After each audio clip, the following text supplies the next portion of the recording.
My name is Edward Gitlin. I was born abroad. I was born in the area near the Baltic Sea. My mother had come there on a trip to see members, well, to bring her sisters over. And the war occurred just as she was there, so she was stuck. As soon as the war was over, I was born right at the end, in fact, the last 2 days of 1918. And I was 4 years old on the ship on the way back because there was no recognition of new countries and whatnot and the other. And so I came to the United States when I had just turned 4 years old. And my mother was coming back where she thought had been a short round trip, but wasn't. And that's about it. My mother and my father spoke a number of languages, I think at least 5. You mentioned the Baltic countries. What country was this, and what area was this that your family came Well, that particular area had been owned by Russia. Since then, the Baltic region has broken up into many little countries: Latvia, Lithuania, Finland, and all that. So part of my derivation is from Finland, from Latvia, from Poland. My mother went to school in Germany as a young woman and all, so it's very hard to define that particular area. I've always been interested in history and the development of nations and cultures in Europe. And I actually didn't have to serve. I functionally volunteered. I was a tool and die maker by trade, and I was involved very heavily in war industry. And I was at a social event after putting in a 12-hour day.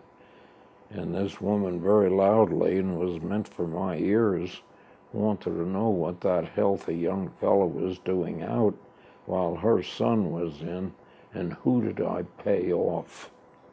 And that did it. And since I was violently and vociferously anti-Nazi and didn't believe in discussion but believed in killing the bastards and all, why, that did it. So when the next draft notice came, I didn't show it to my employer. I just kept it, and I got notice to show up for induction. And at that time, I came to quit my job, get my toolbox. And they said, never mind, we can get you exempted immediately. And I said, no, I want to go in. I went in, but while I had gone to the University of Iowa in 1938, I had taken ROTC. And I wanted to get in as I wanted to go through the whole process of induction, of training, and wherever I might land and all. And so I never mentioned that or anything. And I had my basic training at Fort Belvoir, Virginia, in the combat engineers. And then the Army sent me to ordnance school. And when I told them I was already a tool and die maker, which is sort of a graduate level for being a machinist, they didn't care what, but the examination or something said that I would make a good machinist. It's like telling a PhD in literature that he would make very good as a student of language or something. So anyway, I went to the ordnance school, and I had a few humorous experiences there. And then I was shipped overseas. And in England, I think while I was at sea, the invasion occurred. And the United States didn't have any battle experience.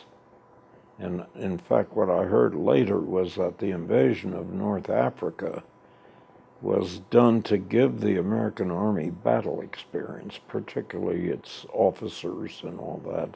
And there was a lot of changing of incompetent officers and all.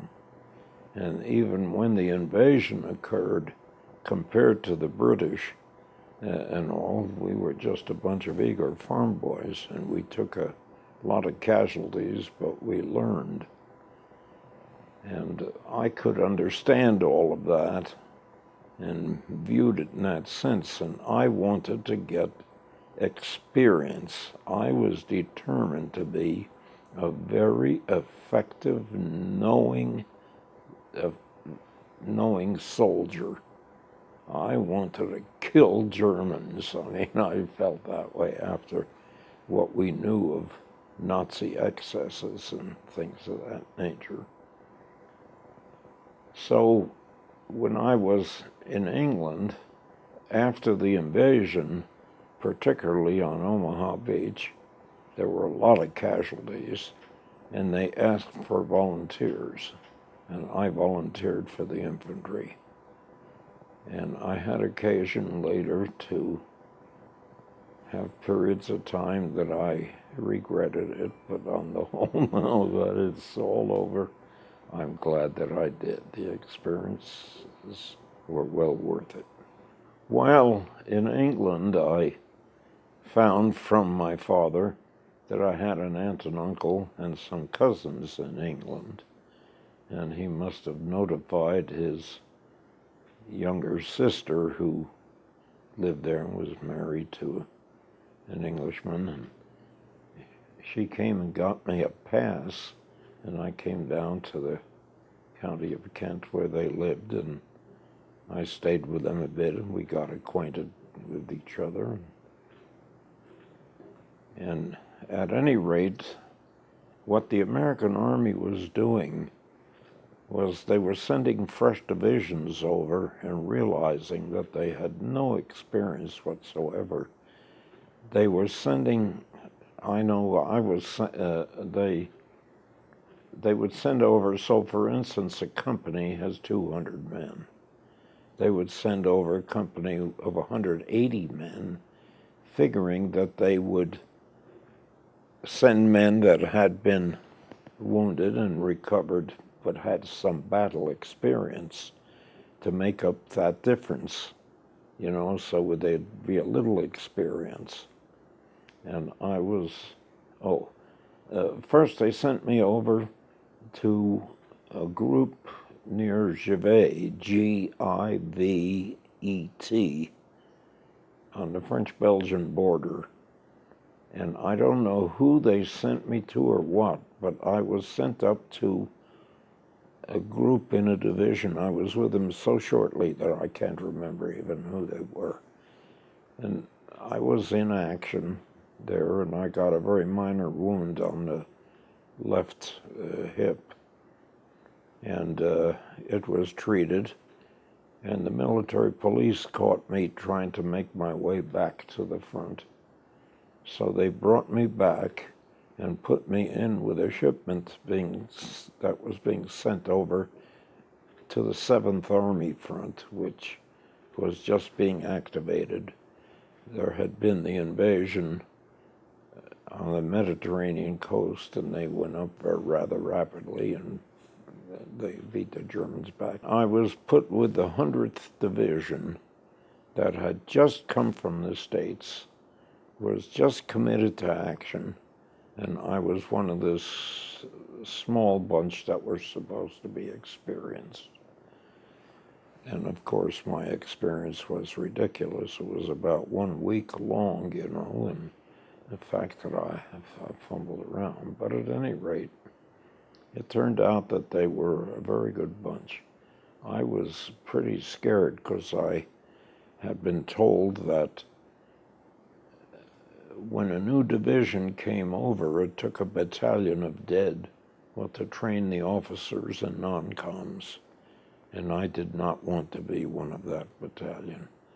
But it turned out that I wasn't, and it turned out that they were a very good bunch. Now, that was, I can't remember offhand now whether it was the latter part of October or at the very beginning of November. But at any rate, we went into action immediately, and it was on the 7th Army Front. It was in the province of Alsace, and it was in an area known as the Vosges Mountains, or as the Germans called it, the Vogesenbergen. And we were indeed raw.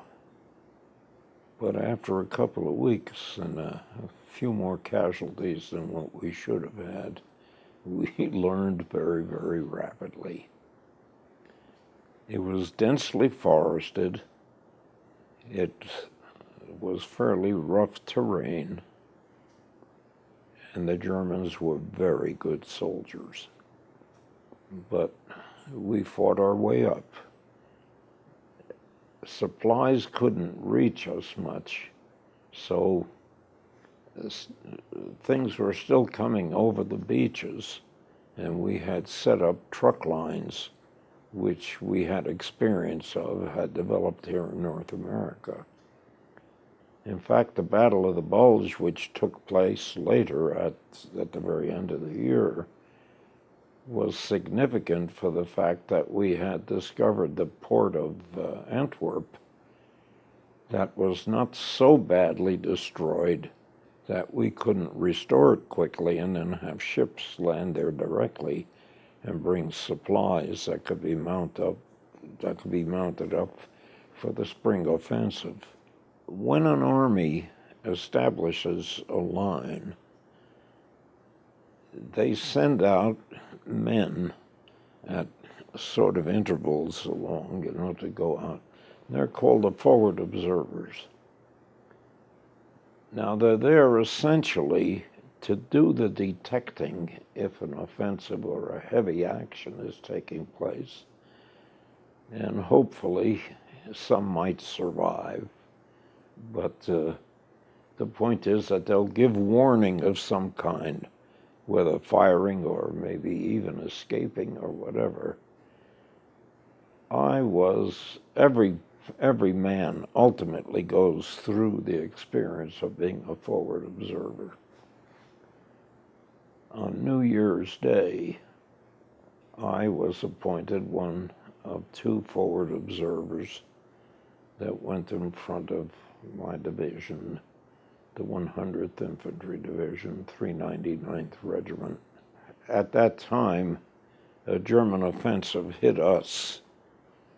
Now, the Battle of the Bulge was taking place, or was terminating at that time, and reserves were being pulled from American armies on each side, to suddenly bring men there. At any rate, they hit us. I think there were 3 or 4 German divisions hit. Now, they had different classifications. They had SS divisions, which were supposed to be their super-duper best. There were regular divisions, which were just excellent. And don't forget, all these men had 5 years of battle experience, plus experience on the Russian front. The Russian front terrorized them later when I was among them, and they spoke to me and they told me the Russian front was a descent into hell, and they were terrified of it. And boy, do I have stories about that part of it. But at any rate, at the different times as we would hit and we would take a village or an area, we would rest for a few days and another company would jump us. And this was the way it sort of went. Well, anything as big as an army has foul-ups happen to it. And the American Army was not delinquent in that matter, shall we say. So there was winter clothing and supplies for all the rear echelon, but the combat troops were still in summer uniforms and all. So we used American ingenuity. We put on anything that we could put on. We took them off of wounded men. We took them off of dead bodies. whatever we could loot from out of the broken houses of villages that we took. And so, to give a little example, I had on, and we had what I called duck hunter's boots. They had half-inch thick felt pads in them, and you're supposed to have changed the felt pads once a day. Well, at 20 below zero and the snow coming down like mad, and you groveling in a foxhole, you were not taking off your shoes and putting... Anyway, the spare pair of felts were next to our skin and all, so... But when you didn't change them, the natural sweating of the body loaded them with moisture, and then they froze and your feet froze. And so one of my ailments was frozen feet, which I almost lost because they would have amputated, and that was a very common ailment. The Russians had a boot that they called Valenki. It looked like two inflated stovepipes going down, but from their long experience, they didn't get frozen feet, they had them. And German soldiers told me the Germans suffered terribly from frozen feet and all, and they told me that they would try to get Valenki and just take them off of Russian prisoners that they had.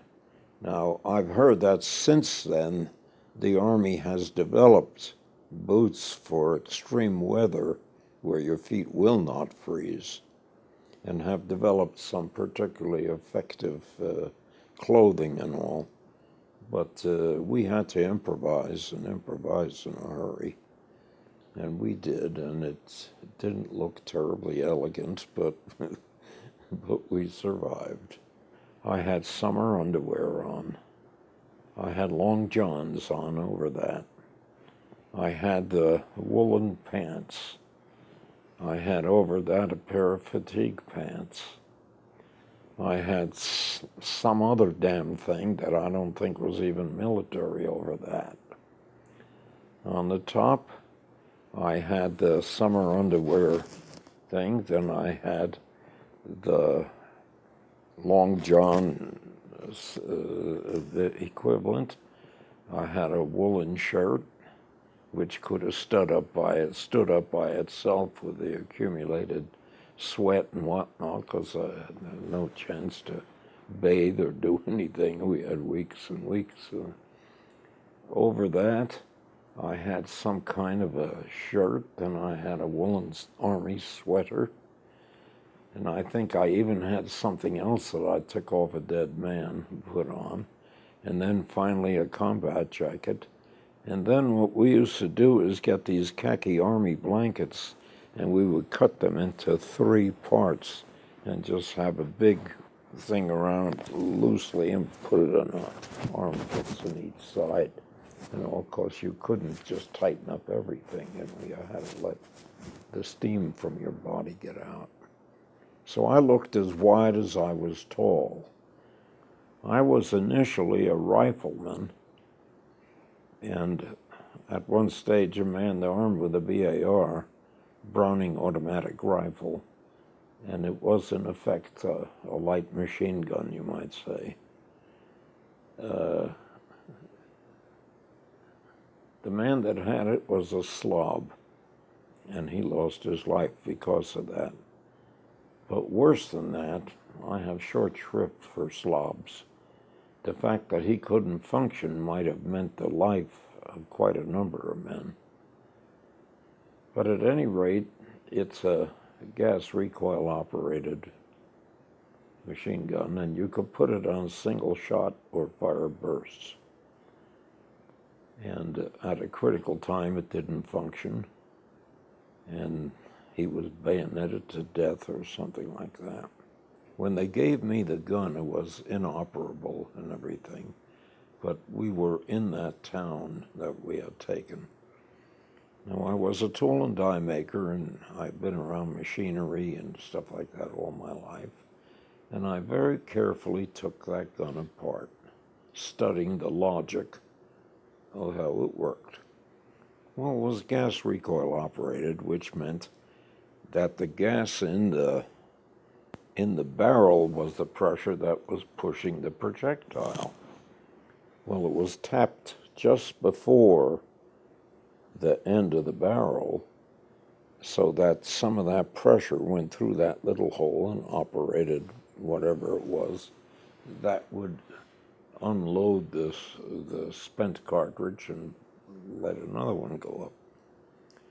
And I found what the trouble was that the hole was fully charged with carbon from many firings, and that slob had never taken care of his weapon. You know, it was not so much his life. I wouldn't want to see him die because of being a slob, but imagine what it could do to other men if the whole unit depended on that. I had a lot of ideas. I thought I was going to stay in the Army, and I would be in training, and oh boy, did I have ideas about training men. And there are areas for a ruthless discipline and other areas where you use the kind of good judgment that our captain used. And I would have been a first-rate training officer, I guarantee you. Now, I'm 96 now, and I've shrunk somewhat, which the VA tells me is very normal. But I was just a small fraction of an inch under 6 feet tall. At any rate, I remember the captain took a look around and said, "You look like the heaviest guy here. You can carry the BAR." So I got the BAR. I think it weighed about 25 pounds. The magazine had about 20 or 25 rounds in it. And we were supposed to have an assistant gunner who carried separate magazines, but we didn't because there were always casualties. So since I looked sturdy enough, I carried 2 full magazines above and beyond the weapon itself. Plus I was as wide as I was tall with every rag I could stuff on me. And also, that was the romantic look of the American infantry in the worst winter that Europe had had in 70 years.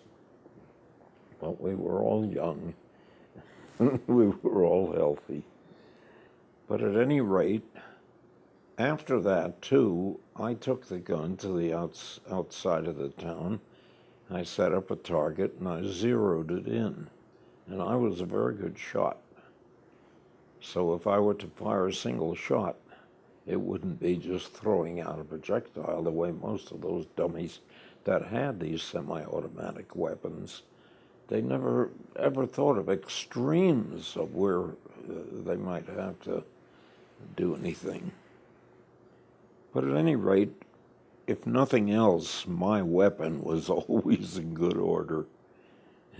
In fact, after I had discovered everything and fixed the weapon and cleaned it and all, I got a condom from the medic, and as we marched up to a new position, the wind was blowing and that condom was stretched out and everyone was kidding me. That's Ed's flag. You know? Our captain sent me and a fellow by the name of Vernon Long back to division headquarters to accompany some replacements back. Now, there was no necessity, to do that, but it was his little trick of giving guys a little break. And there's a ruling that we're not supposed to pick up enemy weapons and all, which was universally ignored with a little bit of judgment. We all carried German pistols. Now, the rear echelon wanted souvenirs so they could send them home. And German pistols were very much desired.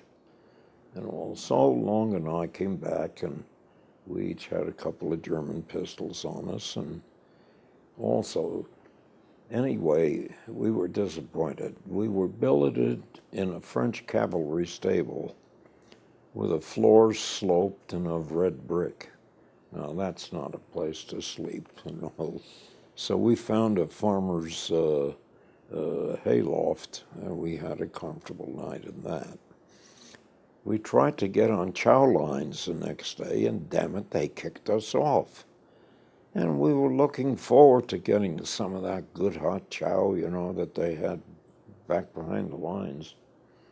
So we were in a sort of a grumbly, condition.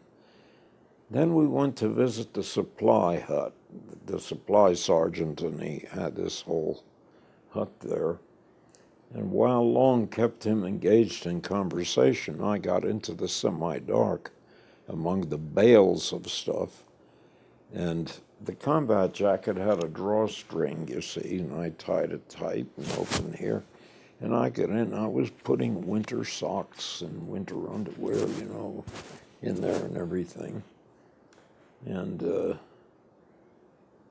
in through the door walked a fresh little 90-day wonder, fresh from the States. He had 3 months of training that told him that he was an officer and a gentleman, and he knew all about authority. Well, in the front lines, there wasn't any of that bullshit. We knew each other as individuals and cherished each other that way. And I watched, and he came, and Long was leaning on the counter talking to the sergeant and had a German pistol tucked in his back pocket. And this kid, soldier, soldier. And Long, who was the old man of the outfit, he was either close to 30 or about 30 or 31. I remember looking down, he says, "What's bothering you, Sonny?" Oh, God, to tell that to a new officer fresh from his 90 days of training, And the guy just stood there fuming, and he ran out, and he came back with an MP. And I remember in a high adolescent voice, he says, "Arrest that man." And he pointed at Long. So I stood up, took a grenade from there. The sergeant, the supply sergeant, saw me yell, "Watch out, he has a grenade." Now, frontline men coming back were treated with a good deal of tolerance and almost a little fear because we were supposedly capable of wild and furious acts. So at any rate, there was a sudden panic, and the officer and the MP tried to get out at the doorway at the same time and almost took the shack down. And something just went in Long and me. So we chased them. I chased the lieutenant all the way to division headquarters, aimed a few shots at his feet and all, and he reached there, and I turned around, and I began to run. Long chased the military policeman. Now, division headquarters had trucks coming all the time, it was the end of the truck line and all. So they had built a big outhouse on the main drag in the village, had built it about 3 feet up off the ground, and they had a huge sheet metal pan underneath it. And it was something that had, I think, about 4 openings or the other in it. Apparently, the MP ran up the 1 or 2 steps into the john, and Long took a grenade and rolled it into the sheet metal pan underneath the whole thing, carefully determining, he didn't want to kill anyone, He said the thing went off. 2 or 3 of the vertical supports, they were just 2x4s kind of, went. The whole thing tilted over. He said guys came pouring out of there with their pants around their ankles, and he turned around to run. By then, groups of MPs were organized, and the word was out that there were 2 crazy frontline men out shooting up the place. So there's one gang followed me, and apparently another followed him. Well, I ran of alleyways behind houses, whatnot and the other, and finally came up against about a 6-foot high stone wall. Good God. So I climbed over the wall into the backyard of the village whorehouse. Now, prostitution was and is legal in France. The military had two absolute no's. You did not eat the local food because for generations, human fecal matter was used for fertilizer. And you didn't patronize love for a price because they didn't want venereal diseases getting in. Someone with a venereal disease was, in the military sense, the same as being killed in action. And here we were bringing men from across the ocean. So, at any rate, they had this yard, and I would say it was probably about maybe 4 times the size of this room.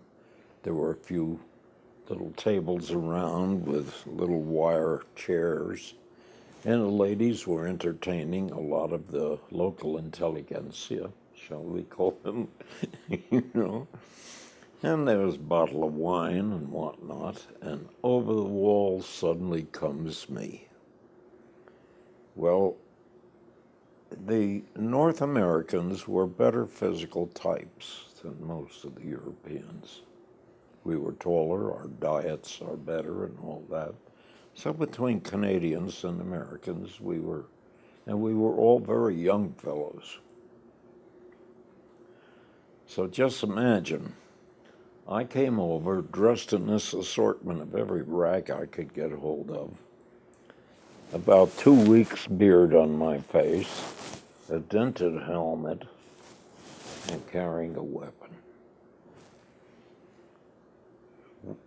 Did I have a weapon? I'm not sure, I don't remember.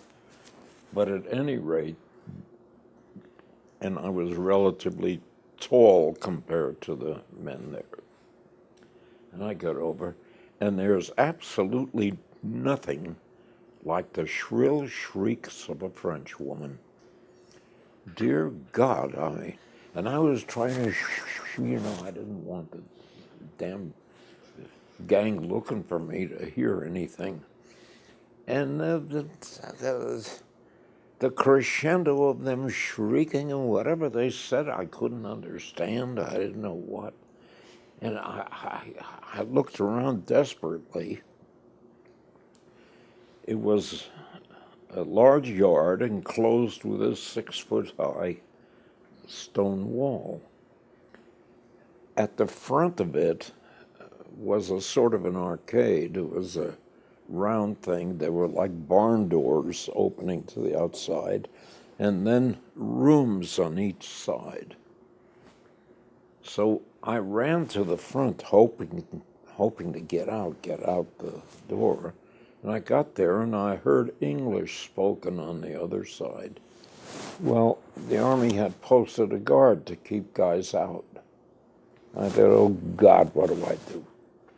So I ran to one of the rooms on the side, opened the door, it wasn't locked, and there was a lady servicing one of the customers, and I remember their eyes looked as huge eyes looking at me, and I was, and I dove under the bed. Well, within literally seconds or minutes, I was all curled up. The whole bed was lifted over me. There was this big sergeant of military police, and he had a guy with him. And I remember he looked at me, and he says, "Come, little dewdrop." So I got up. Now, apparently, it was my good luck that he didn't know of the whole incident and everything that had taken place, me chasing the officer, the whole incident and the supply thing. So he looked at me, he says, "Frontline man, eh?" And I said, "Yes." He says, "Why the hell don't you come around the front? We always let you fellas in." So I said, "Well, that's all right." I managed to get away from him. Now, Long and I had made up when we came to the town. It had an orchard on the outside, that if anything happened, anything critical, we would meet in the orchard. I got to the orchard, and I whistled, and he came out from behind some shrubs. We told each other what our separate experiences had been and decided that we better not ever. It was just too dangerous back here. So we started in. We got back to our unit in the front lines around midnight. We told the captain everything. He nearly died laughing. He thought it was the funniest thing that he ever heard of. Captain Bedros, he was a lawyer from Philadelphia, a hell of a good officer. And all. And there was the famous deal of our Christmas Eve dinner. He told them in the kitchen, he said, "How you do it, I don't give a damn. But if you don't get a meal up there for the front line, we're going to get all our replacements from the kitchen personnel." So the way it was resolved is they would pull us back 3 or 4 men at a time, about a half a mile back. There'd be a little clearing in the forest, and what the kitchen sent up, they had these sort of thermos things, about 20 gallons or something like that. It took 2 men to carry it. And if it had come up, whatever it was had in it initially, everything was cold. But I had a chicken leg, I had a little pile of cold mashed potatoes, and they had poured some sort of a juice of some sort over the potatoes. Cranberry juice, I think. And I sat on a big rock and I ate that, and it was the best meal that I ever had. And when we were done, we had about 15 to 20 minutes. We stood up, formed up, went back to the lines, and they brought another little group of 3, 4 men. And that was my Christmas Eve meal, and I remember that as the best meal I ever had. How long had you been at the front at that point? About a little over 2 months. So But it you was, hadn't had any kind of a hot meal in 2 months? yes, I did at one point. I can't remember. It was almost an accident. Oh, another thing about a hot meal, yeah. We had taken this town. There were no civilians left. There were a few wrecked buildings. And the custom was, when we had fought in the area, had taken the town, another company would then jump us. So we would have a day or 2 in the town. And usually, I remember we found this one building that had a fully enclosed room. It had a roof, it had the walls, and it had a door. Everything else was wrecked about it. But what it had in it, too, was a good old-fashioned combination wood and coal-burning stove, like I remember when I was a kid that we had here. So we had a fire going. There was a wood pile outside the house. And we were cooking. We took the steel part of our helmet. You know, the American helmet is 2, the plastic and then a steel over it. We took one of the lids off and we put the steel part, which fit very nicely part way down because it was tapered, and all. And we emptied good parts of K ration. We found some vegetables hanging there, and there was a garden out there. We went and we got some stuff out of that, and we started that stuff cooking up.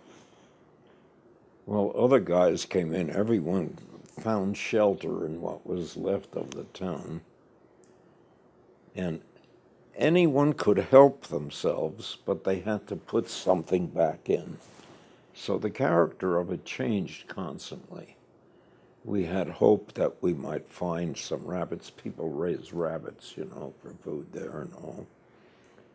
And so at times, I can charitably say it was nourishing. At other times, it was very tasty. So that was part of the experience. Is this still in the Vosges Mountains area? Yeah, that was the big town that my division was aimed at. The big fortress in the Maginot Line was the city of Bitch. In fact, the division later was honored with the name of the Sons of Bitch. It was a major point in the Maginot Line. And whatever it is, I mean, if they were to sweep around and away from it, they would leave major units of the German army in a heavily fortified position.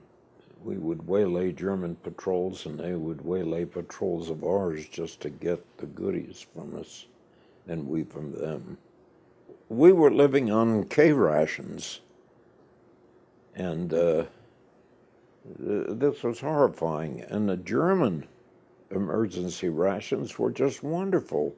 It was that perfectly delicious and filling bread, and then whatever they had in here, whether it was the spreadable cheese or whether it was margarine, and you have a healthy slice of that bread and put plenty of margarine on it. Oh, gee, it was good.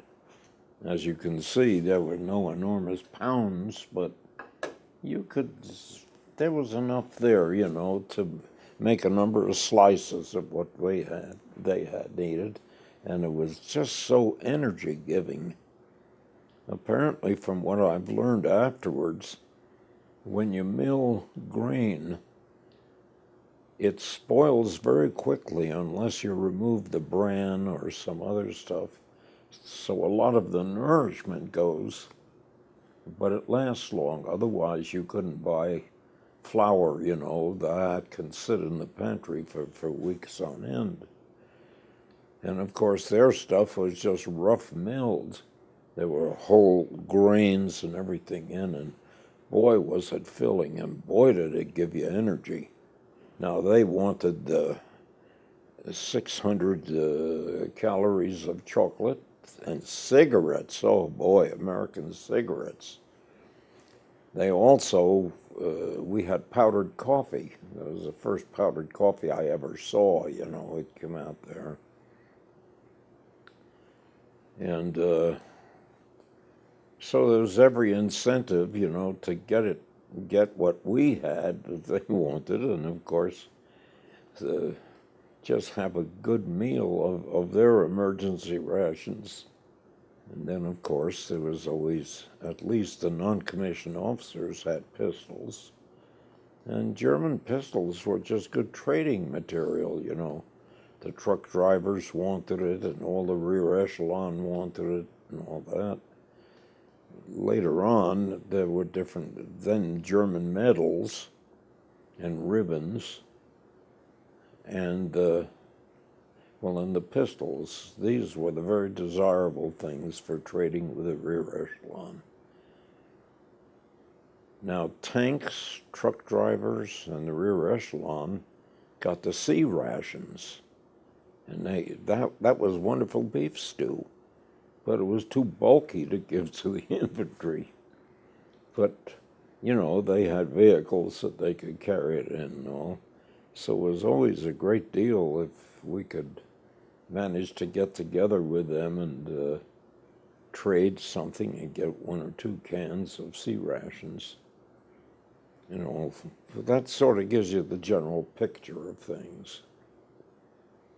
It was my spell. It was the day before New Year's. Well, New Year's Eve was coming. And I and another man were delegated to be forward observers at a definite point. The first sergeant took us out, pointed the area, and we were to be there until relieved. It was a little clearing in the forest, and I found a foxhole, what had been a foxhole. And so we got in there, we dug some of it out, made it comfortable and all. And that evening was New Year's evening. And I remember it was snowing like mad, and it was colder than hell. And on New Year's Eve, the German offensive hit. And it was an offensive. The whole army, multiple divisions, everything came as a surprise. And we were the tip of the 399th Infantry Regiment of the 100th Division. Artillery fire began at about 1:45 I can remember whole trees sailing up into the air. The sounds of concussion and everything hit. And there must have been a hit very near to us because it knocked us both out. And I was out for about 10 hours, I would estimate, by the time that I came to. And our good fortune, a huge evergreen fell right across our foxhole. The German attack came right over and around us.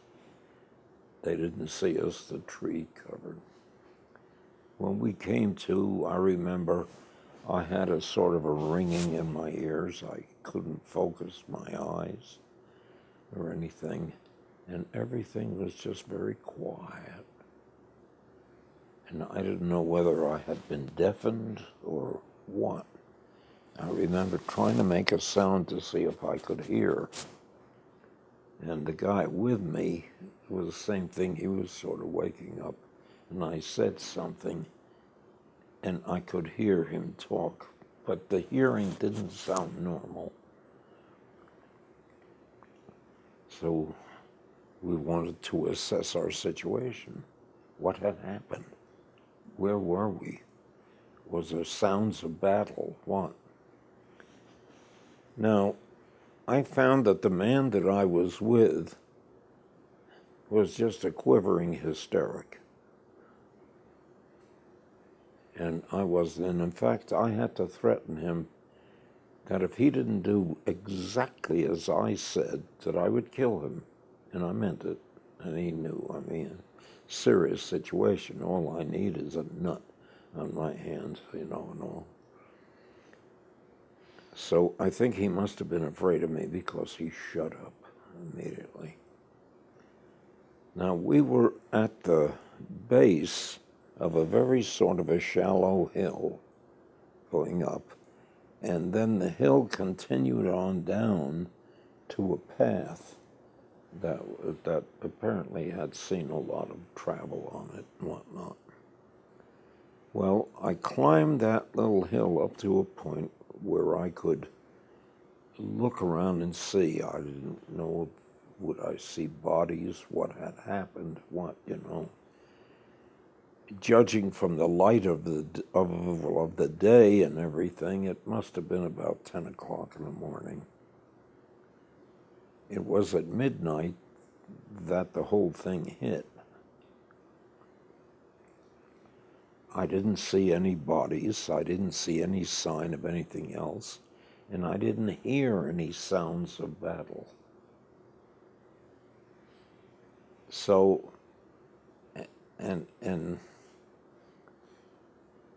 at any point, a German soldier must have been down on the path, and he saw me, and he took a shot at me. Well, he didn't hit me, but I made out. So I flopped down, and then as if I'd been hit, I sort of rolled down the hillside toward where our foxhole was. Now, I had the BAR fastened so I could look between the branches and everything, and aimed in front of us toward the German lines. And I got down there and I was out of sight of him. And he had hit the ground and all. Then he lifted his head to look and see, and I got him. At that moment, at that right time, and the man, he was peeking up. It was only his head and part of his shoulder that was available, and he was, I venture to say, probably about 500 yards away. And thank God that I had that gun zeroed in. I carefully aimed, and he's in Hitler heaven. And men who see frontline service get used to the sound of an enemy weapon, and the enemy does the same. So whether it's a single shot, but particularly if it's automatic fire, you know immediately whether it's a German weapon or whether it's one of ours, and they know the same. We were against very experienced infantry, and I'm sure that hearing his shot, then followed by my shot, that we might expect a patrol to see what the hell was what. So if I valued my life, I better get out of there in a damned hurry. But no point in getting up and beginning to get frantic about it. So we waited about 10 minutes, and I was ready to leave when I see a whole little column coming along the footpath toward where his dead Heine was. So we stayed there. It was a German officer. You could tell they had the short leather coat that they wore, and all. And then his group must have been about a dozen, I would say, separated about 5 yards between the way. And he came along and he came upon the body. Well, it was still steaming, and he just stopped there to look, and the others, instead of stopping where they were, kept on until we had a little group around the body. It was too good to miss. I spent 2 magazines on them. Then I knew we had to get the hell out of there. And we did. And about 2.5 miles further on, we were dodging German patrols. It was heavily wooded, and I remember we came to this open field thick with snow, and rather than crawl around through all those trees and all, which we had done, I thought we'll take a chance and just go across. Well, we were about halfway through, and I hear, "Halt!" And I looked, and there's a 3-man German patrol, and the non-com is pointing a pistol at me, and the other 2 men with him, have their rifles. Now, we have thermite grenades hanging on us, and those things will use the oxygen in any fuel to burn, We used to use them against pillboxes. And the word was out that if the Germans ever found any of us with a thermite grenade, they would shoot us on the spot. So I mentioned to the guy next to me, I said, dump the, whatever we called it, And we did. We just flipped it off our belt into the snow. I lifted my hands, and in Alsace they speak German. And I had picked up enough words of German, and we were bigger men and everything, and looked formidable. And the psychological impact, and all could be such that one little strange movement, or if we slipped and bang, everyone would start firing. So I called out in German, Krieg über für mich. Krieg, war. War over for me. So the sergeant calls out, oh, sprechen Sie Deutsch? Ein, zwei Wort, one or two words. But I wanted a conversation going, you see. I didn't want that tenseness and one little movement or something and suddenly bang, bang, bang. So we got next to them, and we were about to be relieved, and they had brought our effects up and dumped them behind the lines, and I thought, Gad, if I can get back there, so somehow or the other I wanted to get them back. And so in the course of talking, I told them of all the Christmas goodies that had come to us, and I was imagining a lot of it. And wouldn't they want that? And, oh, the men, talk to the sergeant, let's go get it. He thought for me, he says, no, we'll have to take them. Well, if they would have said yes, I would not have been a prisoner, because I would have known what to do. But at any rate, they turned us over to another group that had an officer and about 5 or 6 men in it. And I remember I got very friendly with the officer. He was wearing an American Army raincoat over his uniform. And of course it was plastic, and just the encapsulation of that area kept the warmth of his body in. And I told him that if we caught anyone wearing part of our uniform, then it would go very severely. And you say, but it's only I said, well, take your chance, I told him. He was a pleasant enough fellow. Then he brought us to where the command post was. Well, they had an American ambulance, and they had an officer in there. And there were a number of men milling around. And let me try to recreate this. I wanted to keep conversations of some kind going, even if whatever broken German I knew, because that was safety. If not, considering the appearance that I presented, considering maybe they did ask. They said, what were you armed with? So I said that I'd had a little American Army carbine. I didn't tell them I had a VAR. And what unit? I said, I don't even know. I was just sent up as a replacement. And I was sent, to be with a machine gun unit. And when I came up, they told me to just lie down in a shallow hole they had, and they would call me when they needed me. And when I woke up, everyone was gone. And then I heard the German soldiers around, Amerikaner Soldaten. Oh boy, was that music to my ears. The whole thing was, these guys call themselves soldiers, American soldiers. Well, if they were taking me seriously, thank God, that's what I wanted. Well, then they gathered a number of us, you see, because there was a whole offensive that I found out afterwards.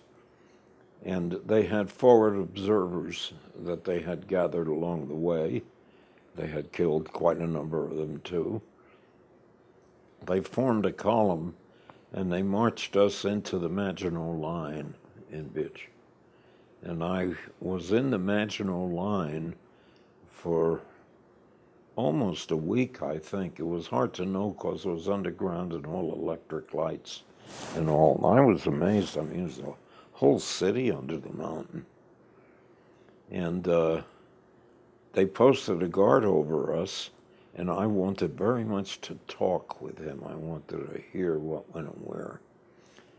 And he was trying to glorify the Germans and Germany to me.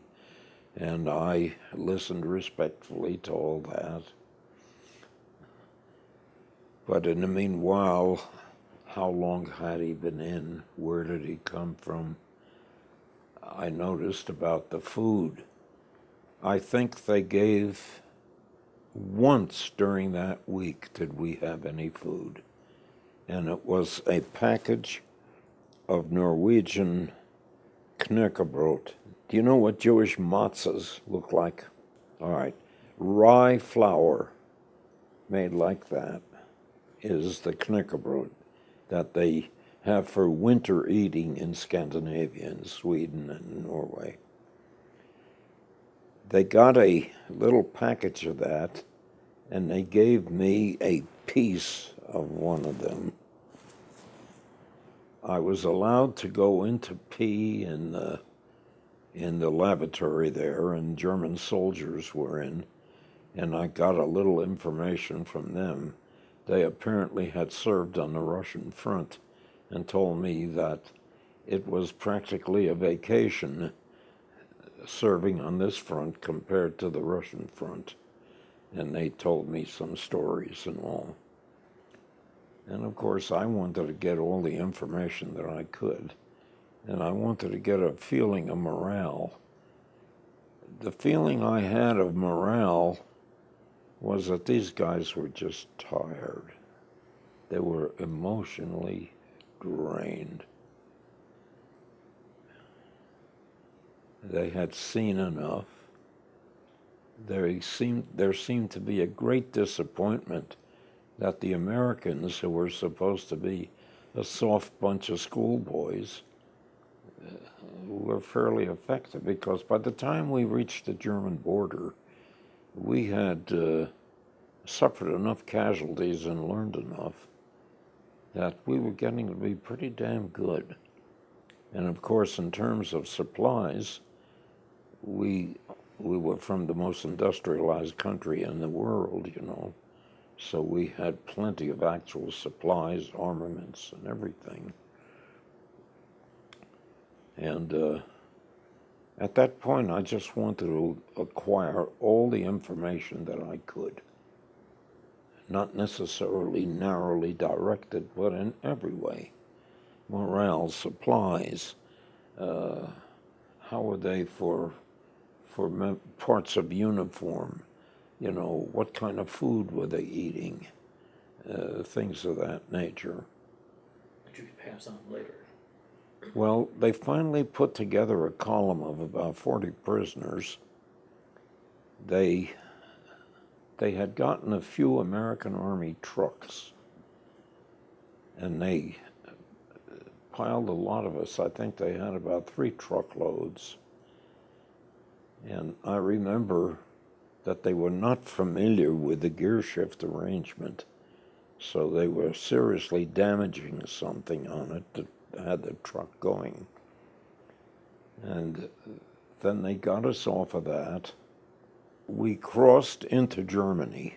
We were in the area of the Schwarzwald, the Black Forest. And we stopped in this little town. There were no civilians. And they put us into a schoolhouse. And the schoolhouse, I remember, was bitterly, bitterly cold, but it had a little cast iron stove in one corner. So they took a few of us to form a labor detail and took us into the forest there, and we were to pick up fallen limbs, branches, whatnot, so they could start a fire in that.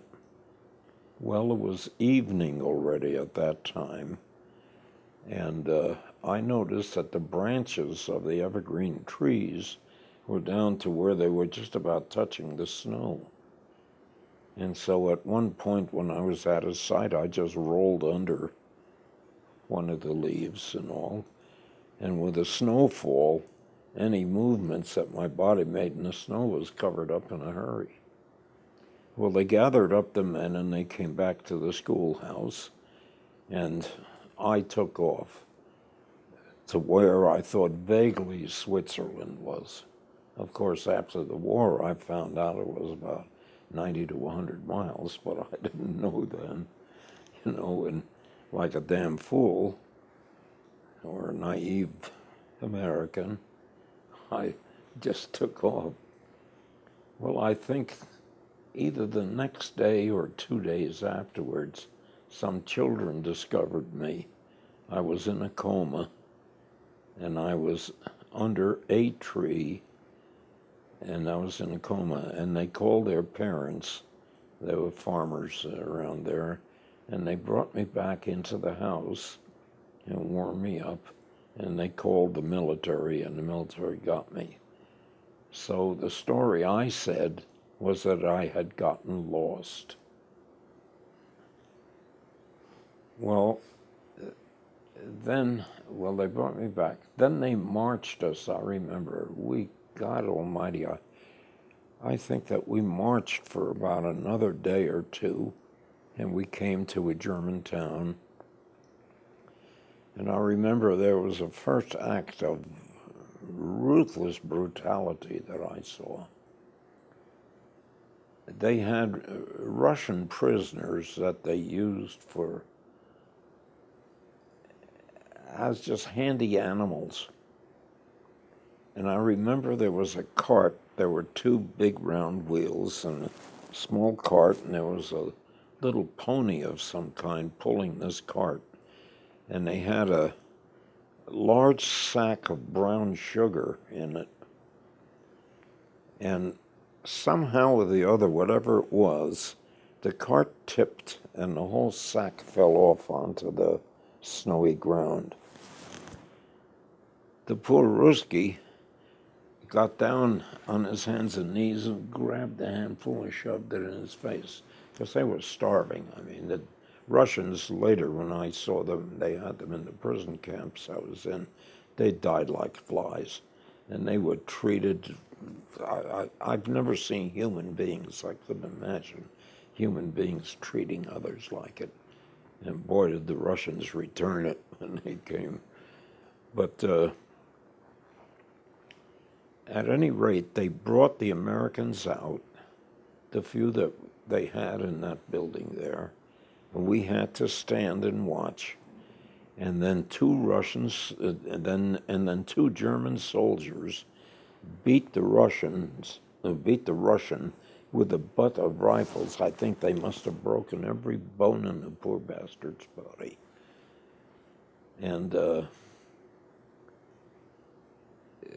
I won't forget it.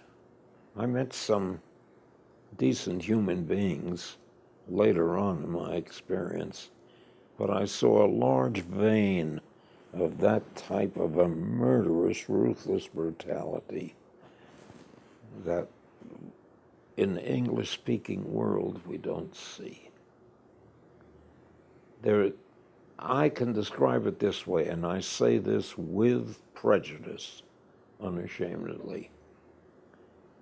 We have codes of fair play that we grow up with. Don't hit below the belt.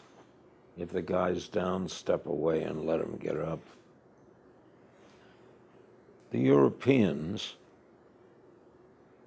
and I very specifically exclude the Scandinavians, the Europeans, if he's down, they'll come and kick him in the head. If there's some way, there isn't a sense of fair play that's part of our civilization. And boy, I saw that in so many ways during my experience as a prisoner. You know, the International Convention is that prisoners of war are given the same food as similar ranks in your own army. We did, they didn't. Medical care, the same medical care that any of our people would do once they were prisoners. That was not the case. Any medical care that I got, which was very, very cursory, was from this captive British with this captive British doctor that gave me information on how to get vitamins out of a broadleaf grass when I was sent on labor details, what to take and how to simmer it. Don't cook it, but just simmer it until the water turns slightly greenish, and then drink that, and I get the vitamins. And the technique on how to massage my toes and there so that I can stimulate circulation and keep it going, you know. And I remember all that. The Germans didn't have to be that way. Now, the English-speaking prisoners, of course, they put British, Americans, Canadians, Australians, New Zealanders all together. We were treated with a certain amount of respect and were much better treated. Maybe the fact that we had a couple of hundred bombers flying over every night might have had something to do with it. Maybe the fact that technically we were not inferior to them in any way. And by the time we had reached the German border, the Americans were seasoned soldiers. And we have a tradition in these United States, even if we're not directly descended from people who are frontier people, it's still part of our culture, you know. So we've never had overlords. There isn't a superior class or anything like that. Even our wealthy people, Vanderbilt was an illiterate ferryboat operator. All of the multimillionaires now derive from working people, just like all of us come from. And kissing anyone's ass is not part of our culture.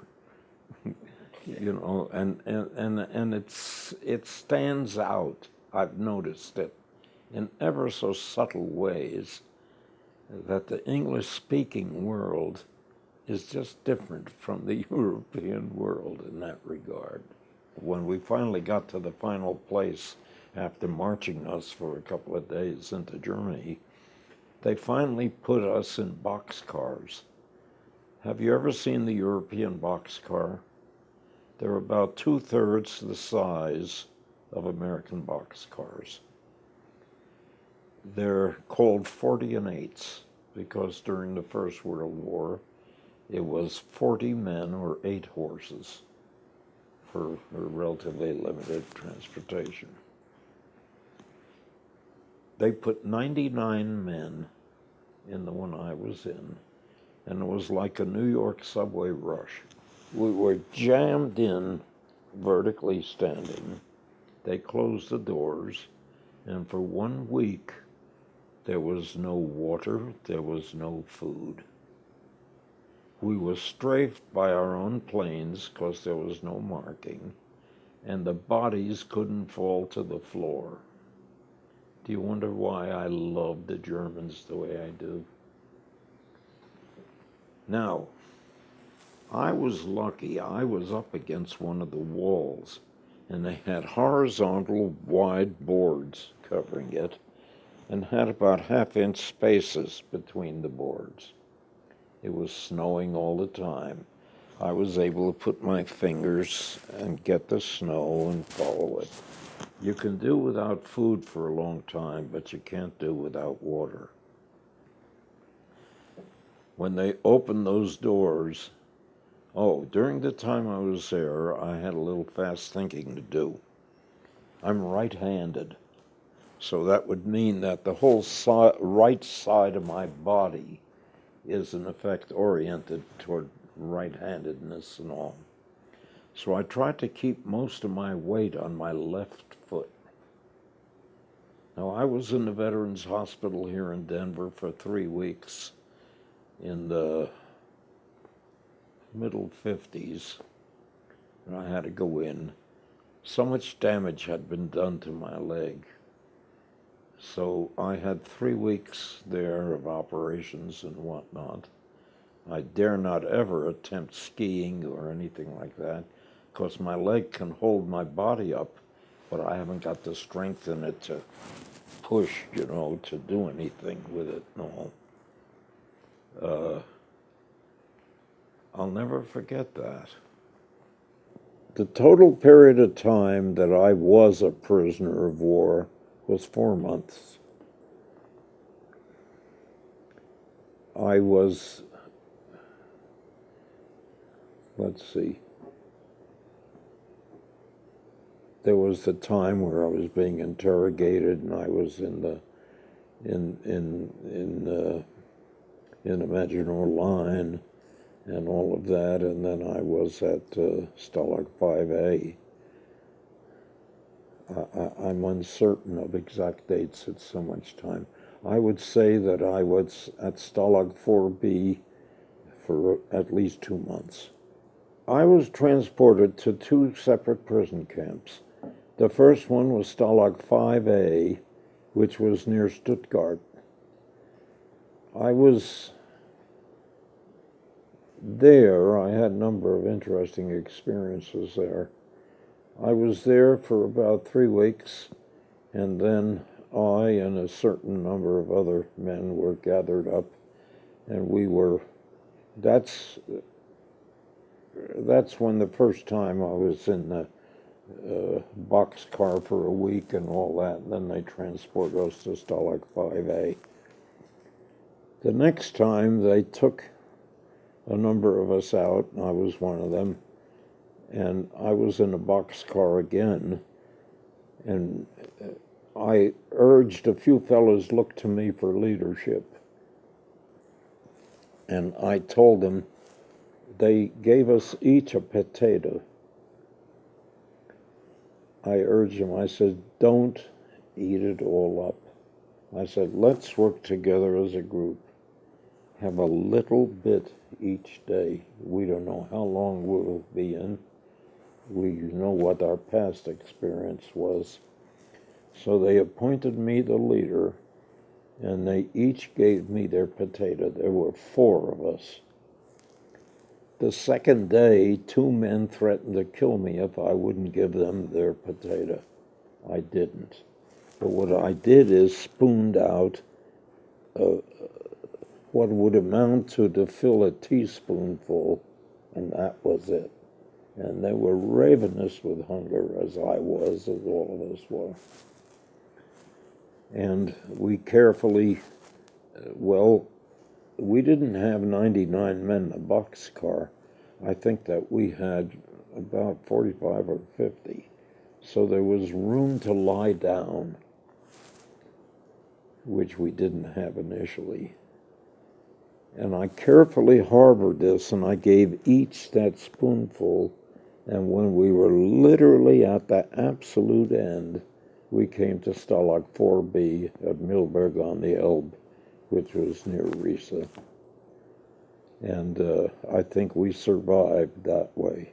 Otherwise, they would have gulped down every damn thing. We finally got to the area that we were come to. There were very many German troops around. And I found interesting enough, too, as I had occasion to be questioned and mixed around, I found men who had, how shall I say, had joined the Germans. I remember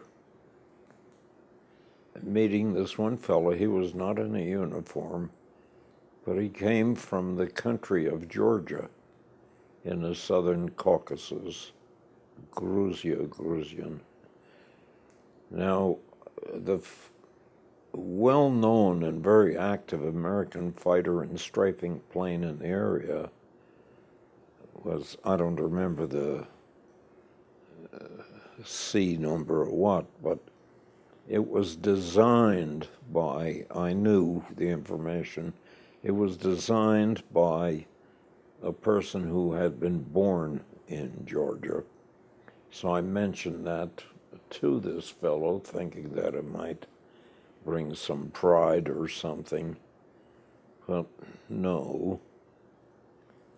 But meanwhile, I was trying to wonder, how many people are there among these Germans that come from what you might call their enemies? Now, I found later in the prison camps, and after I was freed and spent the 3 months in East Germany, that there were a lot of French, Poles. There were Poles all over the place. In fact, a lot of them served in the German army. Others were willing workers. And we were warned by the British when we came to the last prison camp, the big one. I was in Stalag 4B. Because the United States is a nation of immigration, there were a lot of guys, especially from areas in the coal mining areas and all like that in Pennsylvania, who were of Polish background and at home could speak Polish and all that. Well, we were cautioned by the British, be very careful around the camp's Poles, because they are the informers for the Germans. And we noticed, too, that they were the camp police and were armed with small, maybe about anywhere up to 15 inches of steel pipe, but never against the English speaking. We were the aristocrats, in a way. Now, we got American and British Red Cross packages, and that gave us protein and everything in the other. But right near the end, the Germans were stealing them. And the German ration was 1 potato a day, and we were cautioned by the British to very carefully cut away the skin and as much as even 1/4 of an inch of the flesh of the potato underneath, because you would get dysentery if you ate that because of what they use as fertilizer. And if we got dysentery, considering our state of health and all, it was sure death. And so, can you imagine, I mean, the feeling of hunger and throwing away a percentage of the potato? You know, these were not huge potatoes. Later, when we were freed and we went looting in the local farmhouses in the barracks area where the Germans were, we found hundreds and hundreds of the empty cardboard cartons that our Red Cross packages came in. I felt like killing all goddamn survivors of that nation. You got there relatively late. How long had many of the other prisoners been in the camps at that point? Of the British, and when I say that, I'll include Australians, New Zealanders, Canadians, they dated 9/10 of them from being captured in North Africa during the fighting in North Africa. And some of their experiences that I remember were really something to write about. Those that were there had been transported to prison camps in Italy, and as the Allies landed in southern Italy and began to work their way up the peninsula, were transported through Switzerland into Germany and into the prison.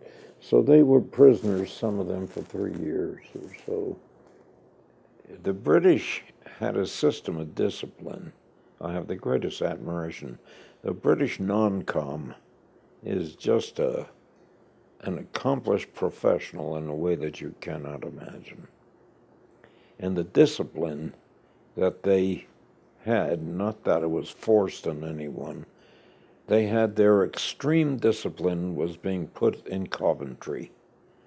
Now, what that amounted to was that if a man was sentenced to where he was in any way enemy of the mass, or wouldn't take orders or what, no one would talk to him, no one would acknowledge his presence. It was as if it was empty air. Nobody would have a thing to do with him, and over months that can drive someone mad, I can tell you. And that's the kind of discipline they had. Now, a European wouldn't, but everyone abided by that. I remember, in order to instill a sense of pride in all, the Americans, who were an unruly bunch of kids who were taken primarily in the Battle of the Bulge, things like that. When we fell out for roll call, the British insisted, first of all, they insisted on a standard of personal cleanliness.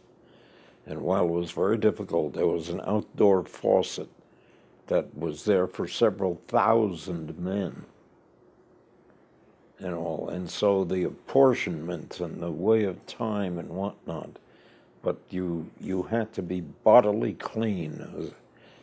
You had to be shaved. We got razor blades in the Red Cross packages. Your clothing had to be clean, and this was very difficult. But the men, among all the men, and like we could take the tin cans from the Red Cross packages and the solder that was used on them, we would save that solder, we would melt it. And then I've seen cases where they fabricated, it seemed almost several hundred of these, and fabricated a large tub and all. And then we had a sort of an open fireplace in the hut. And we had it jammed. For instance, I didn't have a bunk. I slept on a brick floor.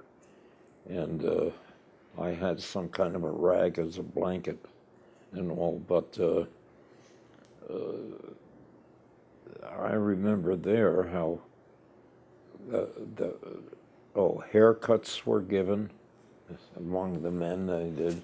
So there were haircuts, we were shaved, our clothing was clean, and the insistence was, when we had to form up outside for the Germans to count us and check, that every man was dressed as much in full uniform.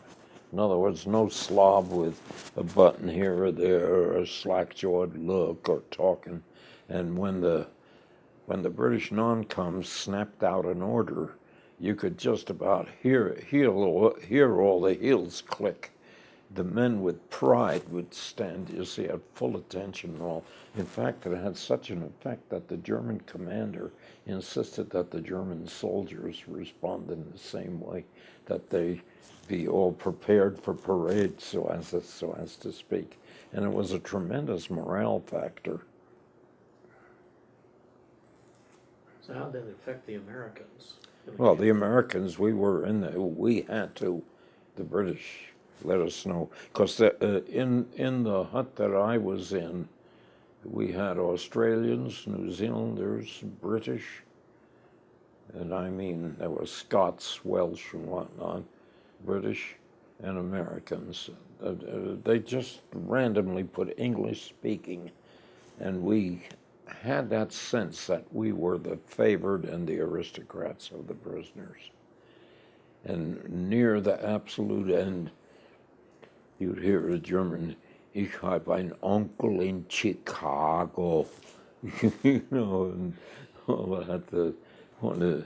We're sort of close. We have an uncle in Chicago, or this or that or the other.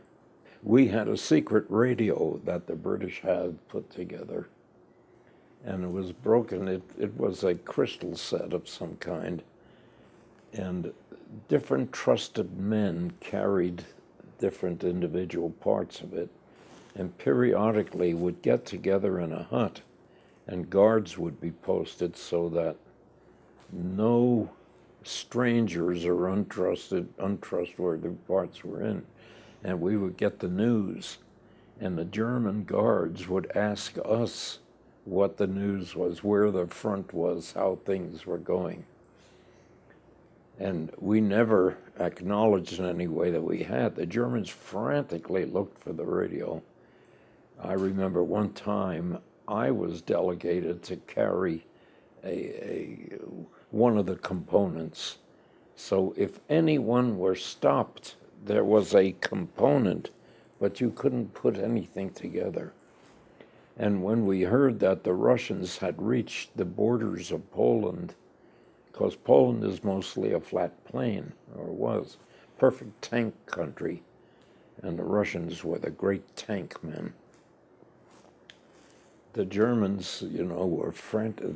That says, what is the situation at the front and all. And I remember we had warning that last day that we were confined to our huts, told that even the door couldn't be opened, that if the door was opened and any man put his head out, he would be shot on the spot. And during that time, they pulled out, and they pulled all the Polish prisoners with them to the other side of the Elbe and surrendered them to the Americans. The Elbe River was pretty much a barrier.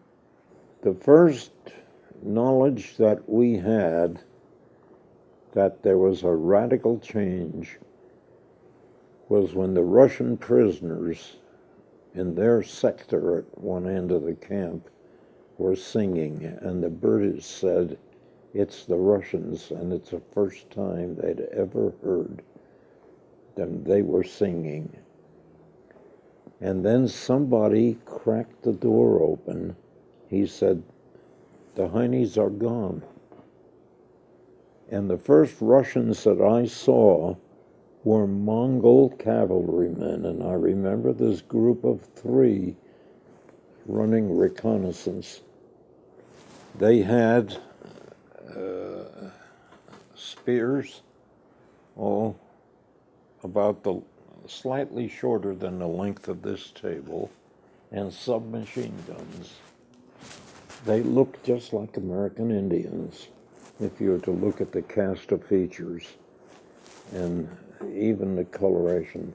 They had winter uniforms on, which were quilted jackets and quilted pants. And they rode little horses, slightly larger than ponies, and these horses had fur.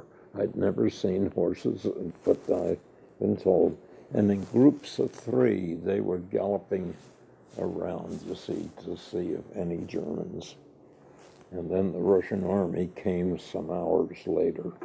In fact, our first impulse was to break out and break into farmhouses and whatever little villages there were to look for food and all. In fact, the Russians, when we finally got to meeting them on a on-foot basis, were extraordinarily friendly and all. It was very nice. In fact, there was a humorous incident.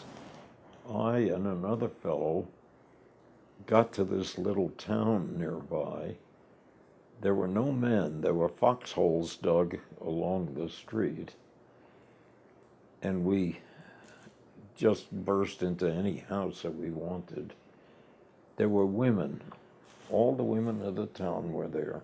No men. All the men had disappeared. And I remember we got into this semi-basement. There must have been about 10 or 15 women. And horizontally lying were hundreds and hundreds of wine bottles. French. Champagne they were, because they had gold foil around the... And we were remarking, look at these bastards. They even stole the wine out of France. we couldn't speak German or anything, and the Germans, women were all chattering and screeching in a high falsetto, and anyway, this guy that I was with took one of the bottles, and he was struggling to open it, and then finally smacked it against and broke away the large part of the neck. And he said, "Take a drink, Ed, there's plenty here." So I did the same. And we tipped it up, and I took a drink. And oh my God, I am now proof against hog cholera. I will never catch it. I drank the right medicine. And then I listened to the women, and all I could hear was Schwein. Now, Schwein means pig in German. And so I thought they're calling us pigs, Schweinmedizin. Schweinmedizin. So all I can say is the positive factor is that I'll probably never get hog cholera. And the Russians we had the best of relationship. Amerikansky vojenny plenly. American war prisoners, oh boy. And one of the things that allowed the Russians to never give the Germans any rest was 250,000 Dodge 2.5-ton trucks that they had. So as the Germans retreated, they didn't have the time to dig in and all that, because the Ruskies with all these American trucks were on their ass all the way. We used to call the Polish DPs, displaced persons. And when this other American, Jack and I, came to Berlin, we posed as Polish DPs. Now, Jack was a native of Lithuania, had emigrated to the United States, had taken out citizenship, and was drafted. And coming from that part around the Baltic, he spoke German, he spoke Russian, he spoke Polish, English, of course, and then, of course, his native Lithuanian. At any rate, I met him on a chow line after the Russians freed us, marched us into Riesa, which was the nearest city, and put us up in a German army barracks, the peacetime barracks. And they fed us once a day, but they were moving on to Berlin. And Jack and I became friends, and he could speak Russian. And then he wanted to get to Lithuania to see if his mother was still alive. And he asked me to go with him. And I said, "Well, I can't speak German, I can't speak Lithuanian, what good will I do you?" He said, "Just to have someone to cover his back, just to be alone is just..." So I said, okay, for the adventure of it. And we got into central Poland, and he, in talking to some Russian soldiers, found out that there'd been a very big battle in the area that his village or town was, and that the chances of his mother being alive would be almost nil. Plus the fact that at that time I weighed 45 kilos, which is just, I forget whether a little plus or a little minus of 100 pounds. So we were not in the best of physical shape. So we came back to Riesa, and when we did, we found that they had taken all the English-speaking prisoners and had American Army trucks had come in, and they took them all out. So we came back to Riesa, and we were the only English-speaking prisoners left. Well, not entirely, because Jack spoke Russian and German. After a while, I learned one or two words or expressions in Russian, but I learned German well enough. I have forgotten it now because for 70 years I haven't spoken it, but I learned the German language well enough afterwards so I could converse completely. Probably had a distinctive accent and all, but Jack speaking Russian and we representing ourselves to the Americans as Polish DPs, so we were out and away from any American discipline. and realizing that it was a major point in history, and particularly European history, we were determined to find out factually as much as we could. What happened to the Germans? How did they feel? What happened to the Germans and Russians? How did the Russians feel?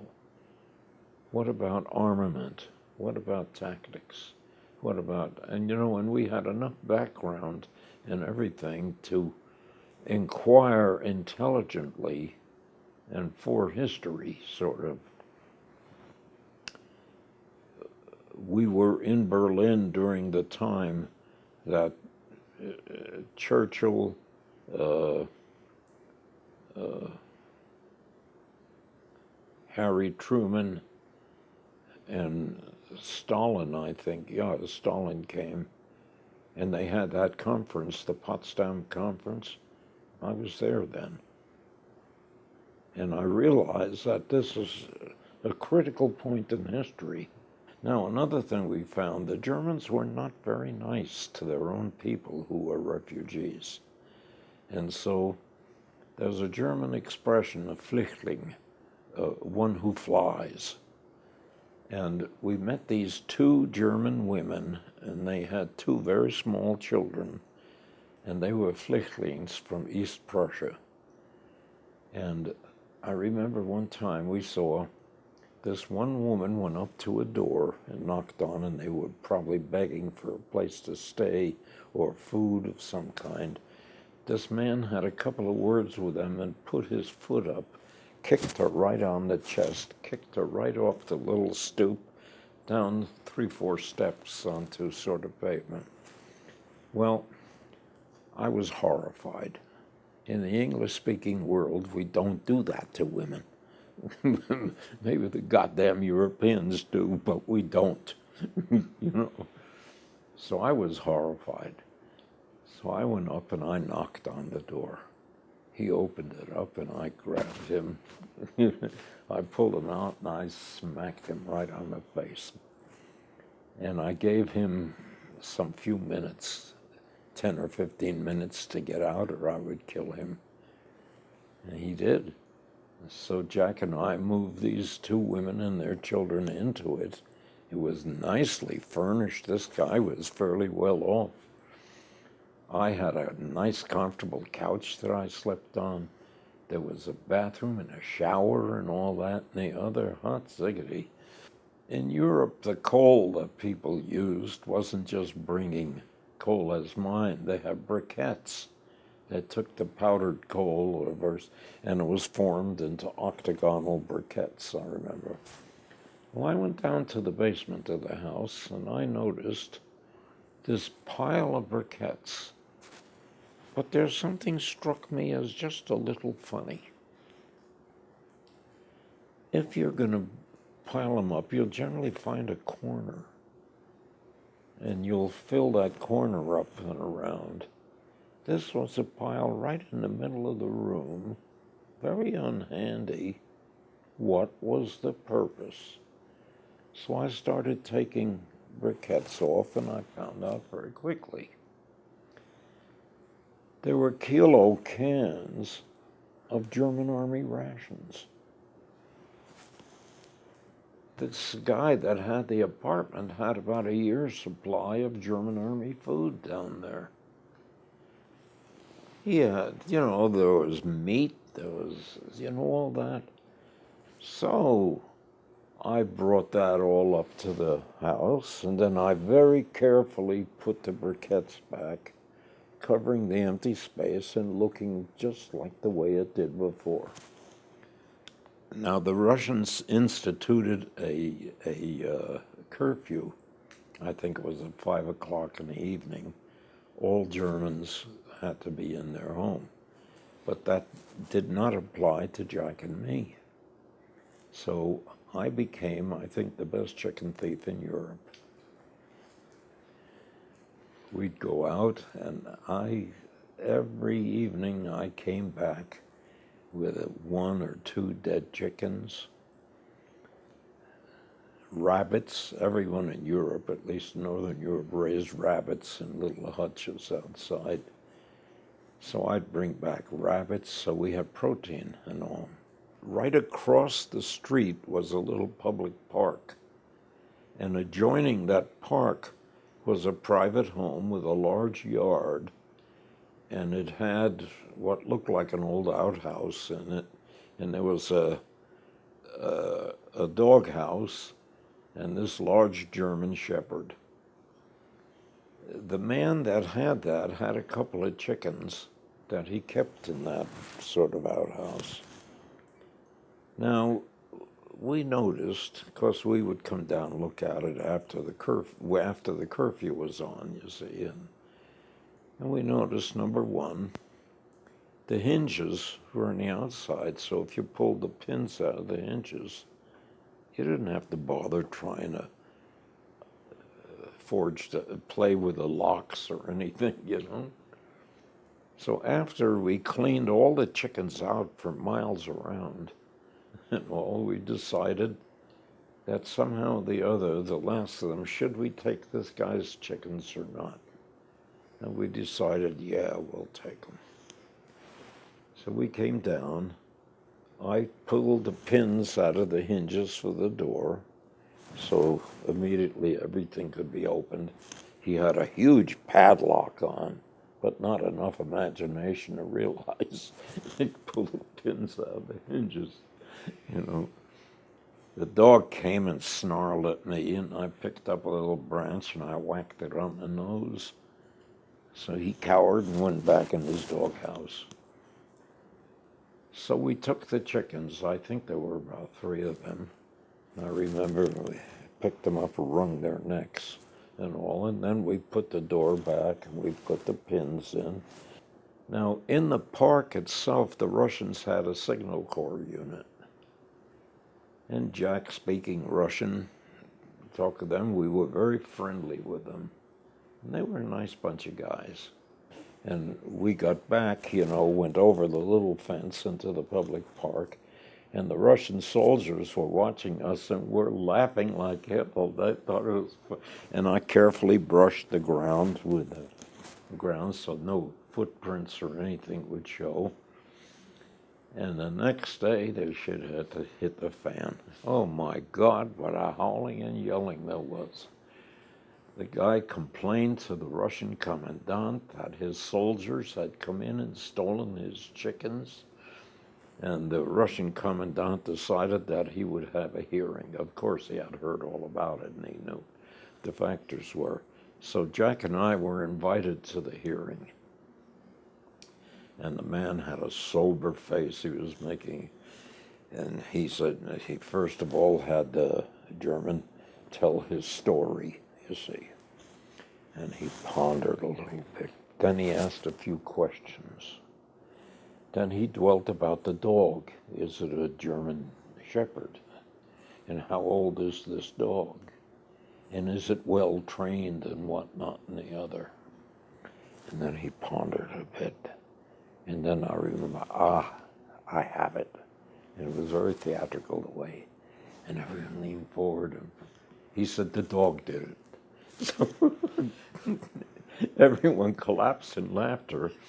And the man, you know, who owned the chickens started protesting. And the judge said, but it's a German dog. It must be intelligent enough to do it, you know, aping Hitler, you know, that they were so smart that no one else knew how to do anything. And but it's a German dog. It's intelligent enough. What do you expect? You know, and we're all roaring there. I stole, I think, 13 bicycles. Now, bicycles were a big means of transportation, plus it's a European, you know, everyone have it. And I knew that in the black market, you know, a bicycle could be worth something. And the assumption is that these Germans, being Europeans, were shrewd bargainers and hagglers, or they would have to learn to be such. I stole 13 good bikes and stored them down there and told them what the purpose was. have it for themselves, but then they could trade or sell these or whatever. And then Jack, being a European and knowing his fellow Europeans as a bunch of cold-eyed bastards, speaking with prejudice now and all, found that the local baker had plenty of flour and shortening, only he wasn't admitting it. And his wife also had a huge supply of laundry powder, of powdered soap. So we made a deal. When the Americans and the English were pulled out of the barracks, they left piles of filthy clothing. But American Army pants, once washed, were good wool, and if you opened where all the stitches were, it was a wide piece of textile. There were combat jackets, there were shirts, there were sweaters, there were socks. So we made up an arrangement. We would bring choice bits, well-chosen clothing, and she would launder them, and she would keep half, and we would get half back. Now, what we wanted to do was build up a supply of raw material for the women to make winter clothing for the children. You see, there was nothing and all. So when you opened up the stitching on American Army pants, when you had a good woolen Army shirt, when you had woolen sweaters, you had combat jackets, you had all that, and everything is sparkling clean, and there's enough of them. And I looked around and I stole needles and thread and scissors and everything, because European women are very handy, you know, and these were. So I brought back everything that would be needed so they could make warm winter clothing, particularly for the children, and then there would be plenty there for whatever they might need, American combat jackets or something or the other. And we also had a deal where we got fresh bread, surreptitiously baked, of course. So anyway, we had a good diet. We had protein, we had bread. We occasionally, you know, as we looted a place, there were vegetables or other things. As they met the two German women, they found it was obvious, at least in my case, that I didn't demand or want or receive any sexual favors. Jack, I think, slept with one of them. But it was with respect. It wasn't, you know, I mean, she cared for him. He was thoughtful and courteous and solicitous to her. In a way, apparently, the European women are not used to. They're used to being used, you know, and so I think they found this very nice in us. The stories that I've heard, especially about the refugees, is that when the Russians went into Eastern Germany, they raped most of the women that they found. This is partially true, but it was in response to what the Germans did on the way back. The Germans not only just raped, but wantonly killed. Like in Kiev, there were 35,000 people that they slaughtered, and they filled one of the ravines and then just covered it with dirt, and then frantically tried to uncover it as they were retreating and burn up all the bodies. And of course, as they came, most of the worst concentration camps were in Poland. And as these were being discovered, the hatreds, the murderous hatred that the Russians had for them was unbelievable. And the Germans knew what they had done, and they were terrified of the Russians. They gave their men, after Berlin was conquered, and during the course of conquest, they gave their combat troops free license to practice anything in the way of rape, robbery, or what. Of course, for robbery, they all went for wristwatches, you know. So Uri, they call them Ur in German hours. So an experienced Russian soldier had about 3 or 4 wristwatches that he had taken from people, you know, so that was something. But call them what you will, the point is that they took them, they weren't victims. All right. There wasn't an unraped woman in Berlin, I don't feel. But this was by allowing and in revenge for what the Germans had done all the way back through Russia, the Ukraine, Poland, and all that. I mean, the stories that I heard, the things that these men had whispered, I had heard Russian soldiers talk and just cry, just the tears come, as what they had seen as they came back through their land and found what had been done. We went through the course of battle with Russian soldiers and officers, and Jack being able to speak Russian, and then later I spoke to a regimental commander, sort of half English and half German. He spoke German, not quite as well as I did, but enough. And he spoke a little English and all. And he explained a few things to me. Everything has a political significance, and the Russians particularly were well aware of all that.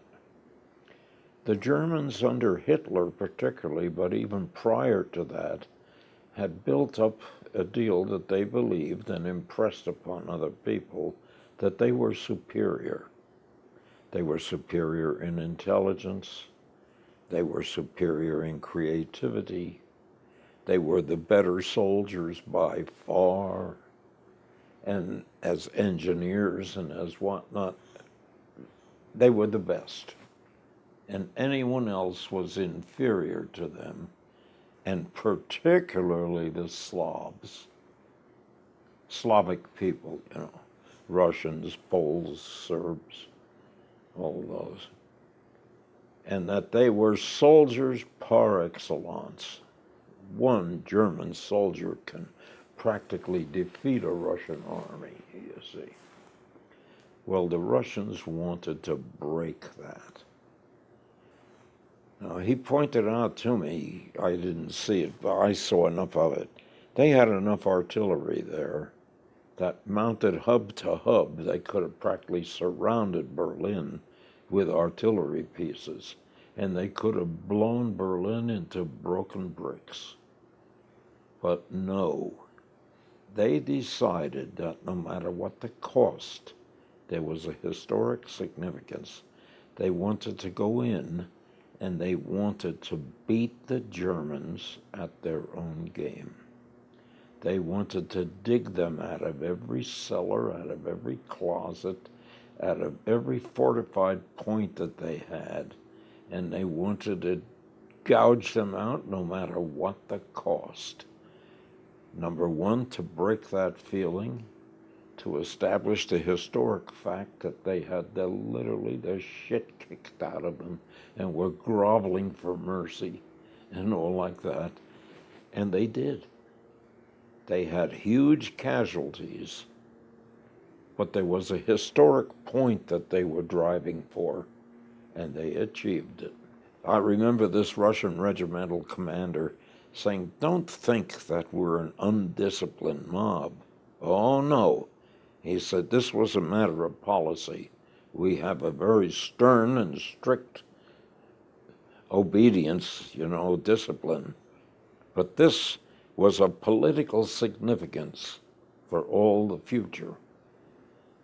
And that was interesting for me to hear. I remember this one case where Russian soldiers took us, and there was a multi-story building, about a 4 or 5-story building, and the French SS was up on the 2nd floor. They had blown out the walls, and the pillars that were holding the building up was there, and Russian mountain troops were trying to get at them. and they fired up grapnels, you know, the three-pronged hooks with ropes on them. And as they would get up and get to the edge, the French SS would shoot them away, you know. But finally enough, one or two or three got up, and that was it, and how they finally got them. Now, a lot of that, for political reasons, isn't mentioned much.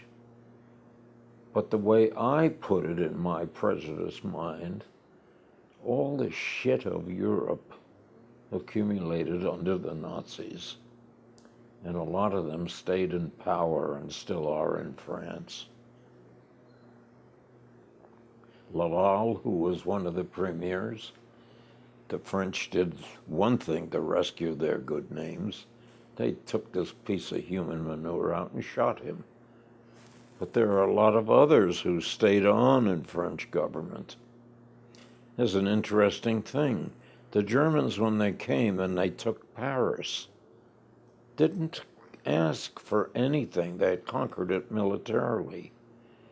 The French police rounded up 70-some-odd thousand Jews who lived in the Paris, you know, metropolitan area, handed them over to the Germans.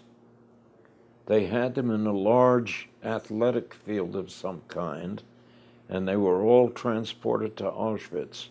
I think about 7,000, was it 2,000 or 7,000, managed to survive the war and come back. Who gave that order? They were still in power politically. There's a lot of that stuff isn't published very much.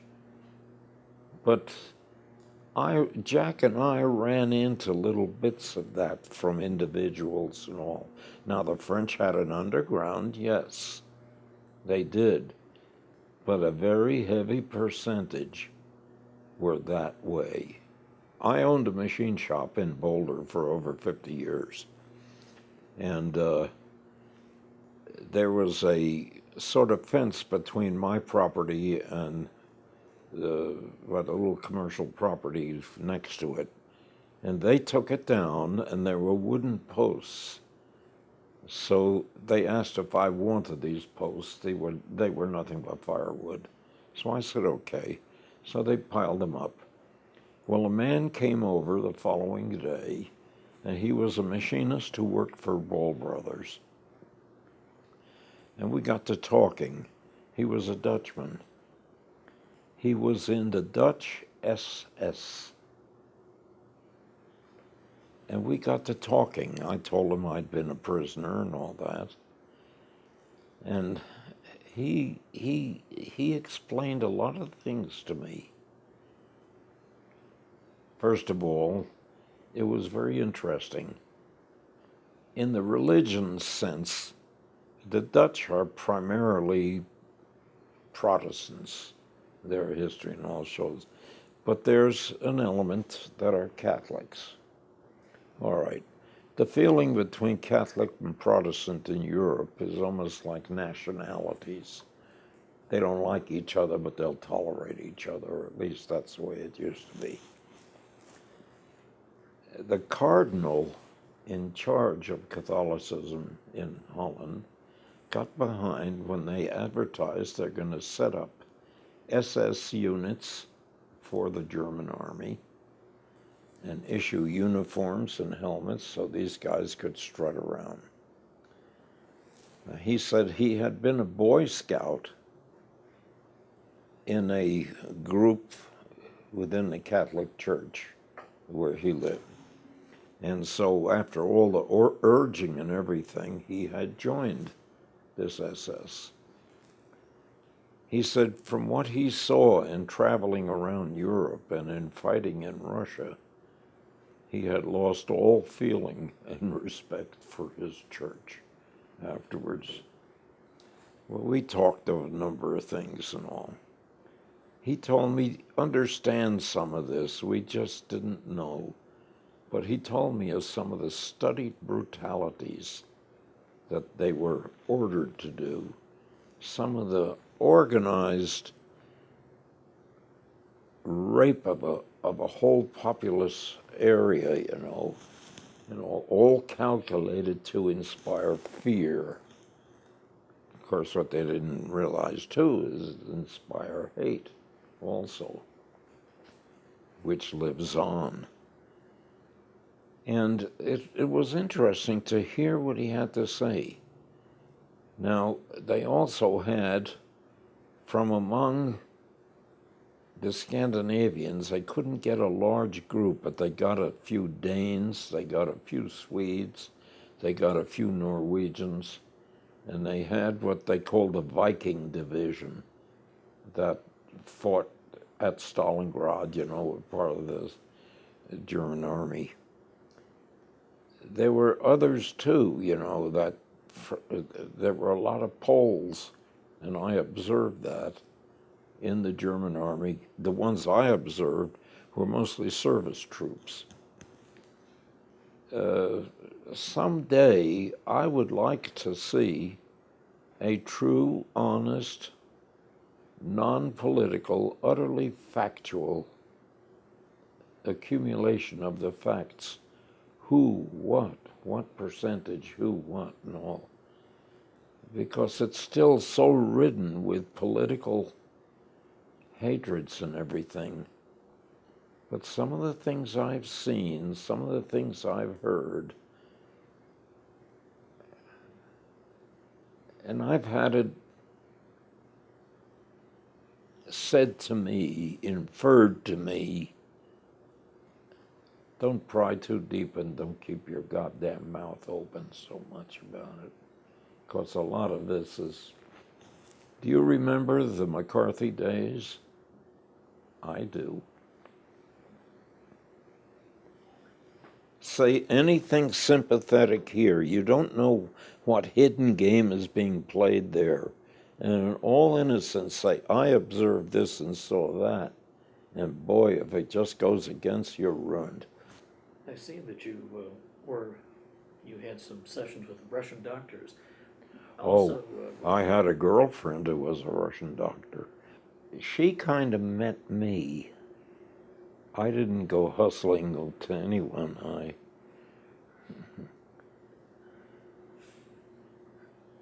I think that there was probably something exotic about two Americans and the kind of men we were. We weren't crude, we weren't coarse. We had good manners. We kept ourselves bodily clean and neat. In fact, when they were issued occupation money, they had, the Allies that printed, she came and gave me a large pack of it, for my travel. And I have pictures of her, and of course they have a different alphabet, than the Latin alphabet that we use. And so there's all indications of her love for me and whatnot. She was a wonderful, sweet woman. How long were you and Jack kind of out on your own, posing as these civilians, wandering amongst the Russian area? How long was it before you really actually got back into Berlin and got back in contact with the Americans? I think about 5 months. Was that long? No, wait a while. Well, don't forget that includes time in Berlin posing as Polish DPs until we finally turned ourselves in and came under the authority of the American Army. 4 months. It's a little vague now. We knew that the Russians were putting through the railroad to Berlin, because we heard afterwards and knew through Russian Army people of the battle for Berlin and all that, and how finally they had, the war was over and all. So we knew that we would have to leave. Finally, the Russians told us, it's time to leave. So we left, and a whole different layer of experiences happened. They were very suspicious that we were planted agents of some kind, and they sent different people to talk to us, claiming that they were undercover agents for the United States, hoping to get some response from us. And I think we tested out. Not only did it occur to us afterwards, but we, genuinely felt that, and they had people who spoke English very, very well indeed. In fact, we made very good friends among them, who carefully questioned our backgrounds as civilians. If we were going to be agents, it would be obvious in many ways that we were professional military or specially trained or what. But they found that we were combat soldiers, that we had suffered injuries, of what we had worked at. When I explained what a tool and die maker was, it was a machinist of a very superior grade. They wanted to know where I had worked, to give the names of the companies. Things that if I didn't have this at the tip of my fingers, to try to trip me up in little ways, and it was obvious. And I think that they finally realized that we were genuinely what we represented ourselves as being. And then in a kind way, told us after the railway was put through to Berlin and American troops were there, that it would really be in our best interest if we were to leave. And we did. I never came back to my unit. You see, I turned myself in finally in Berlin, as Jack did, and they flew us both down to Paris to intelligence headquarters. I was given what they call a shooting license, which was something where I could go to the PX and buy whatever I want, because I had no money. I couldn't get any pay or anything like that. So what I did after talking to this guy that had the bed next to me where I was billeted, I bought cigarettes and soap, sat in a park with it in an open box, sold it on the black market, and got my money that way. And I had these few francs from my Russian girlfriend that were left. And I observed a lot about the combat troops going home. Actually, they were sending them, home and then to the South Pacific, because they were getting lined up for the invasion of Japan. And we would have lost plenty if there had been that invasion. And I saw the naivety of all these fresh troops coming over, loaded with money, loaded with goodies, and loaded with naivety. When you got back home and you made contact with your family, did they have any idea what had happened to you and what was going on with you in the aftermath? Did you have any contact after the war? And did they know that you'd been captured? My father was notified by the Red Cross that I was a prisoner. After I reached Stalag 4B, they gave us a little card with a few lines on it. We had to print. There was no handwriting. We were told that there was to be no allusion to anything that sounded or looked suspicious, so they would immediately tear up the card. Now, what I did on the card, I said I was a prisoner of war. I was okay. I didn't want to worry him or anything. But what I did slip in was this. There was an Italian restaurant about 2 or 3 blocks from where we had our little apartment. I wrote down, tell Mr., and I put the name of the Italian restaurant, that I really miss him, and as soon as I get back, I will visit him. My father understood what I said. In other words, We're hungry. But I had to be ever so careful not to, because even the hint, if they had the least suspicion, or even in handwriting, because a lot of people have unique twirls and want, everything had to be printed. And I think, if I remember correctly, I think we were even limited to the number of words we could use. Then when I got to Berlin, after I turned myself in, I went to the Red Cross there, and I was able to send a telegram to my father that I was back with the American Army. I was in good shape. He would hear from me further. When I got my discharge paper, I never went to apply for a goddamn thing. In fact, they urged me down at the VA, and my children urged me to go and formally apply for things. I think I was given on the discharge paper 2 Purple Hearts, and there were 5 more that I was told specifically, but I have to give the information to apply for it. So in talking with you guys, I have 7 Purple Hearts. Now, a lot of that, this doesn't imply that I was the charge of the Light Brigade coming with a bayoneted rifle over a bulwark. It was for injuries to me suffered in the war, like almost lost my feet. I didn't ask for anything. I didn't go for any of the medals I'm entitled to. I didn't ask for a goddamn thing. Now attitude was made up of several sort of feelings. One, I was very much in favor of the war.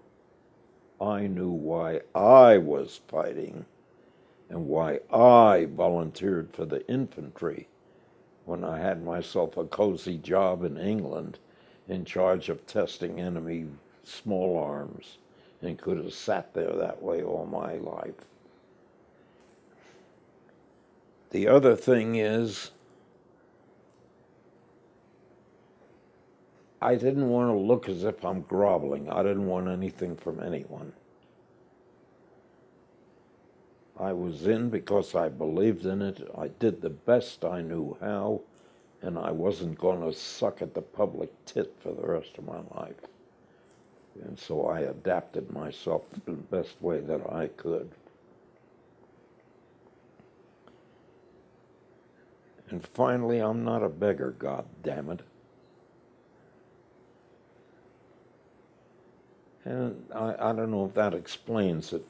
I didn't look for Uncle Sam to support me for the rest of my life because of that. I joined the Army, to my way of looking, for a cause that I believed in, the way I would have in the Civil War.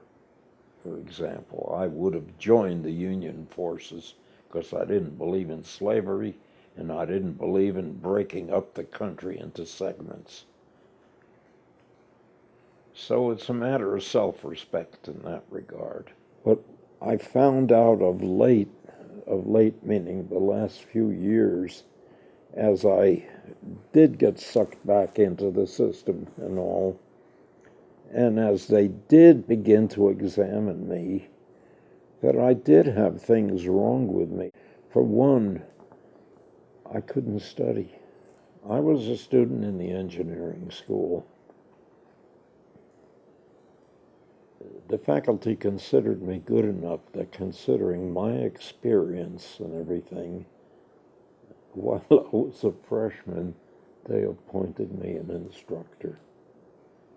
So I taught a course in manufacturing operations and a course in physical metallurgy. I knew more than the instructor they had there. But I found that, I don't know what it is, I still have it to a small degree. Things like history, literature, I come from a literate background.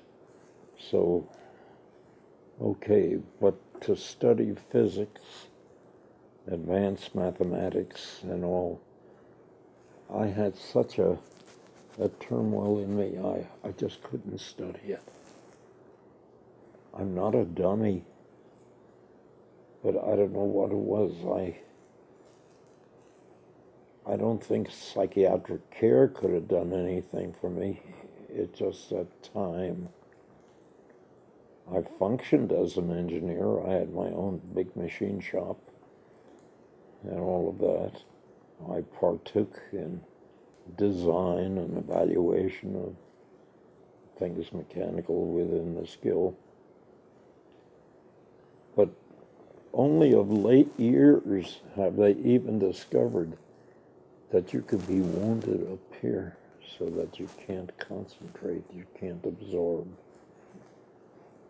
And I think I was a victim of that. I would have nightmares. I would have dreams. In fact, one night I almost killed my wife. I had her by the throat. I was dreaming of a point.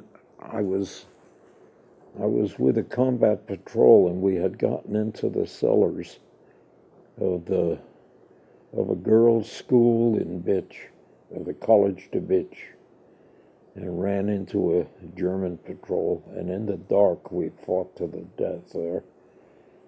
You dare not fire anything, because the flash of a gun would give the location immediately. Plus, you never could see exactly who the hell you were. You could fight or whatnot, or a bullet could ricochet over walls.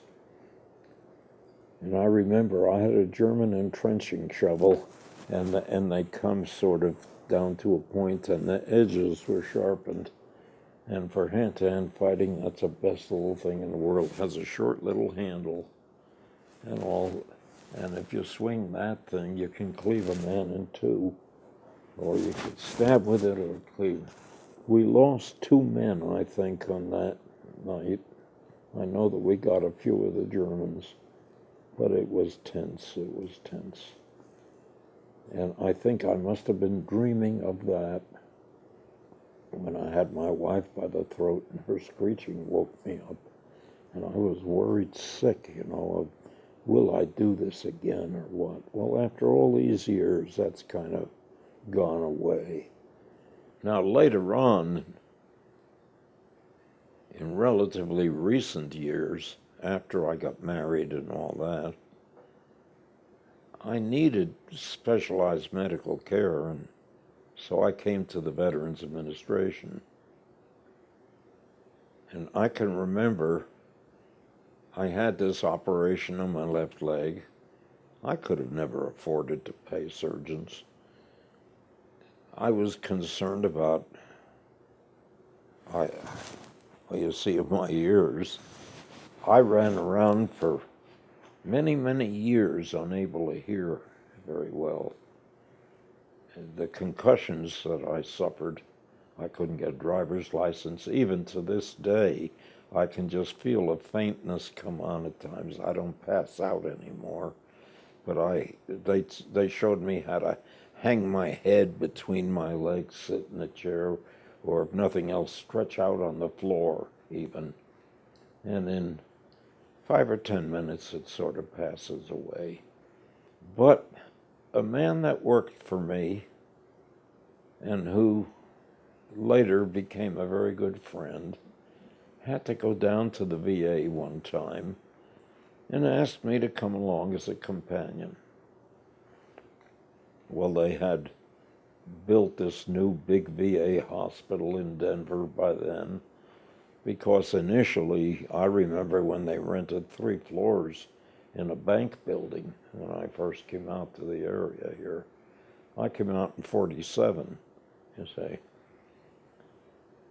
So when we came into the lobby, I noticed that there was a separate desk with a big sign, and I forget what the word used, but inquiry, if you had any questions or something. So I went over, and I just wanted to see, did they have a record of me, of when I had had the operation on my left leg so many years before. Well, everything is computerized now, so it isn't a matter of flipping through endless pages of stuff. So they looked at what's your name, you know, what's your social security number, what, the other. Bingo, they hit on. Wow, they said, we've been looking for you for years. You have, and God, the next thing I knew, they ran me in and took my photograph. They gave me a card. They lined me up for psychiatric evaluation. They organized me for a thoroughgoing physical. I was stunned. I'm just curious to know, did they have a record of me? U.S. Department of Veterans Affairs. Service-connected, former POW. No, I never expected anything of that kind. It was very flattering to me that they remembered me after all those years. Every division has its organization of veterans. I never attempted to look up or join or anything of the other. It was done. I did my job. I didn't look up anyone that I knew after I got out of the service. My wife was an atmospheric scientist. She had worked at NCAR for 26 years. She was a physical chemist. And we had two small children, and she had to go to this meeting in St. Louis. And she was reluctant to leave the children in my care. So she said, well, we'll all go. You and the children will come with me. So I said, oh, okay. Well, we came. We were in a hotel room. And I said, oh, Jack, the fellow that I was with in Eastern Europe, comes from St. Louis. She said, why don't you look him up? I said, oh, no, Ed. She said, you had enough experiences with him. Well, he had a strange first name. Lebanon was his second name. So I tried to get out of it. My wife was very insistent.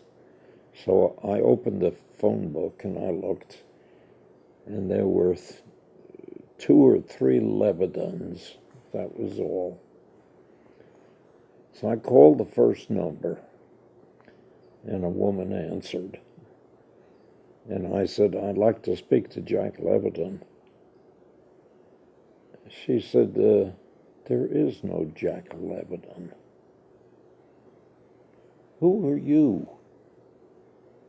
Well, I said, I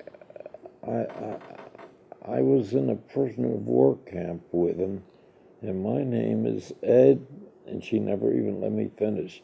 Ed, she said, he's been looking for years trying to find you. So where are you? So I told her the phone number, one of the major hotel chains, whatever. 15 or 20 minutes later, the phone rings. It's Jack. Ed, he said, is this you? So we talked. He said, where are you now? Where what? So I told him. He said, don't move. I'll be there in a hurry. Well, he came down. He had a picture of me because we'd had some pictures taken in East Germany. And he stood there and looked, and he saw me, and he looked at the picture, and he had his wife with him, and all. We waved, and he came running over, and we just hugged each other. Well, he insisted that we come out to his house. And he started telling my wife about some of our experiences and whatnot and the other. Anyway, we stayed almost a week in St. Louis there. My kids, remember, they were little, but they're grown up men now and all. That's the only one that I looked up.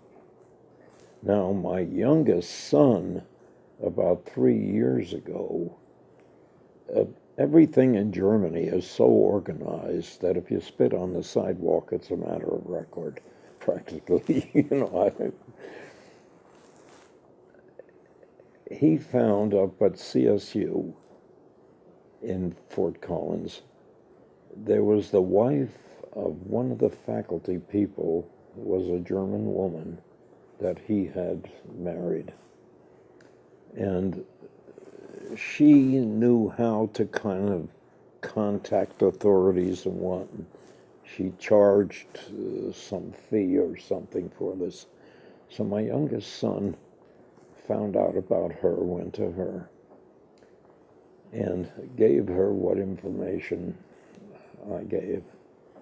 She located the two women. The youngest one had died. The second one was still alive. The little children were now in their 70s, hardly little children. They remembered me. They remembered all of them, they were, come out, we have room for you, stay at our home. Oh, why didn't we hear from you? Why didn't? And the story is that I had saved their lives. I'd find a place for them. We got the food, we got the stuff that they could black market and whatnot and the other. And they did a very good thing for me. They showed me that there are some very decent people in Europe, and I met a few of them. Otherwise, I think I would have been consumed with a murderous hate. So, as much as they think I helped them, they helped me too, because I had a psychological advantage to show that there are some decent human beings.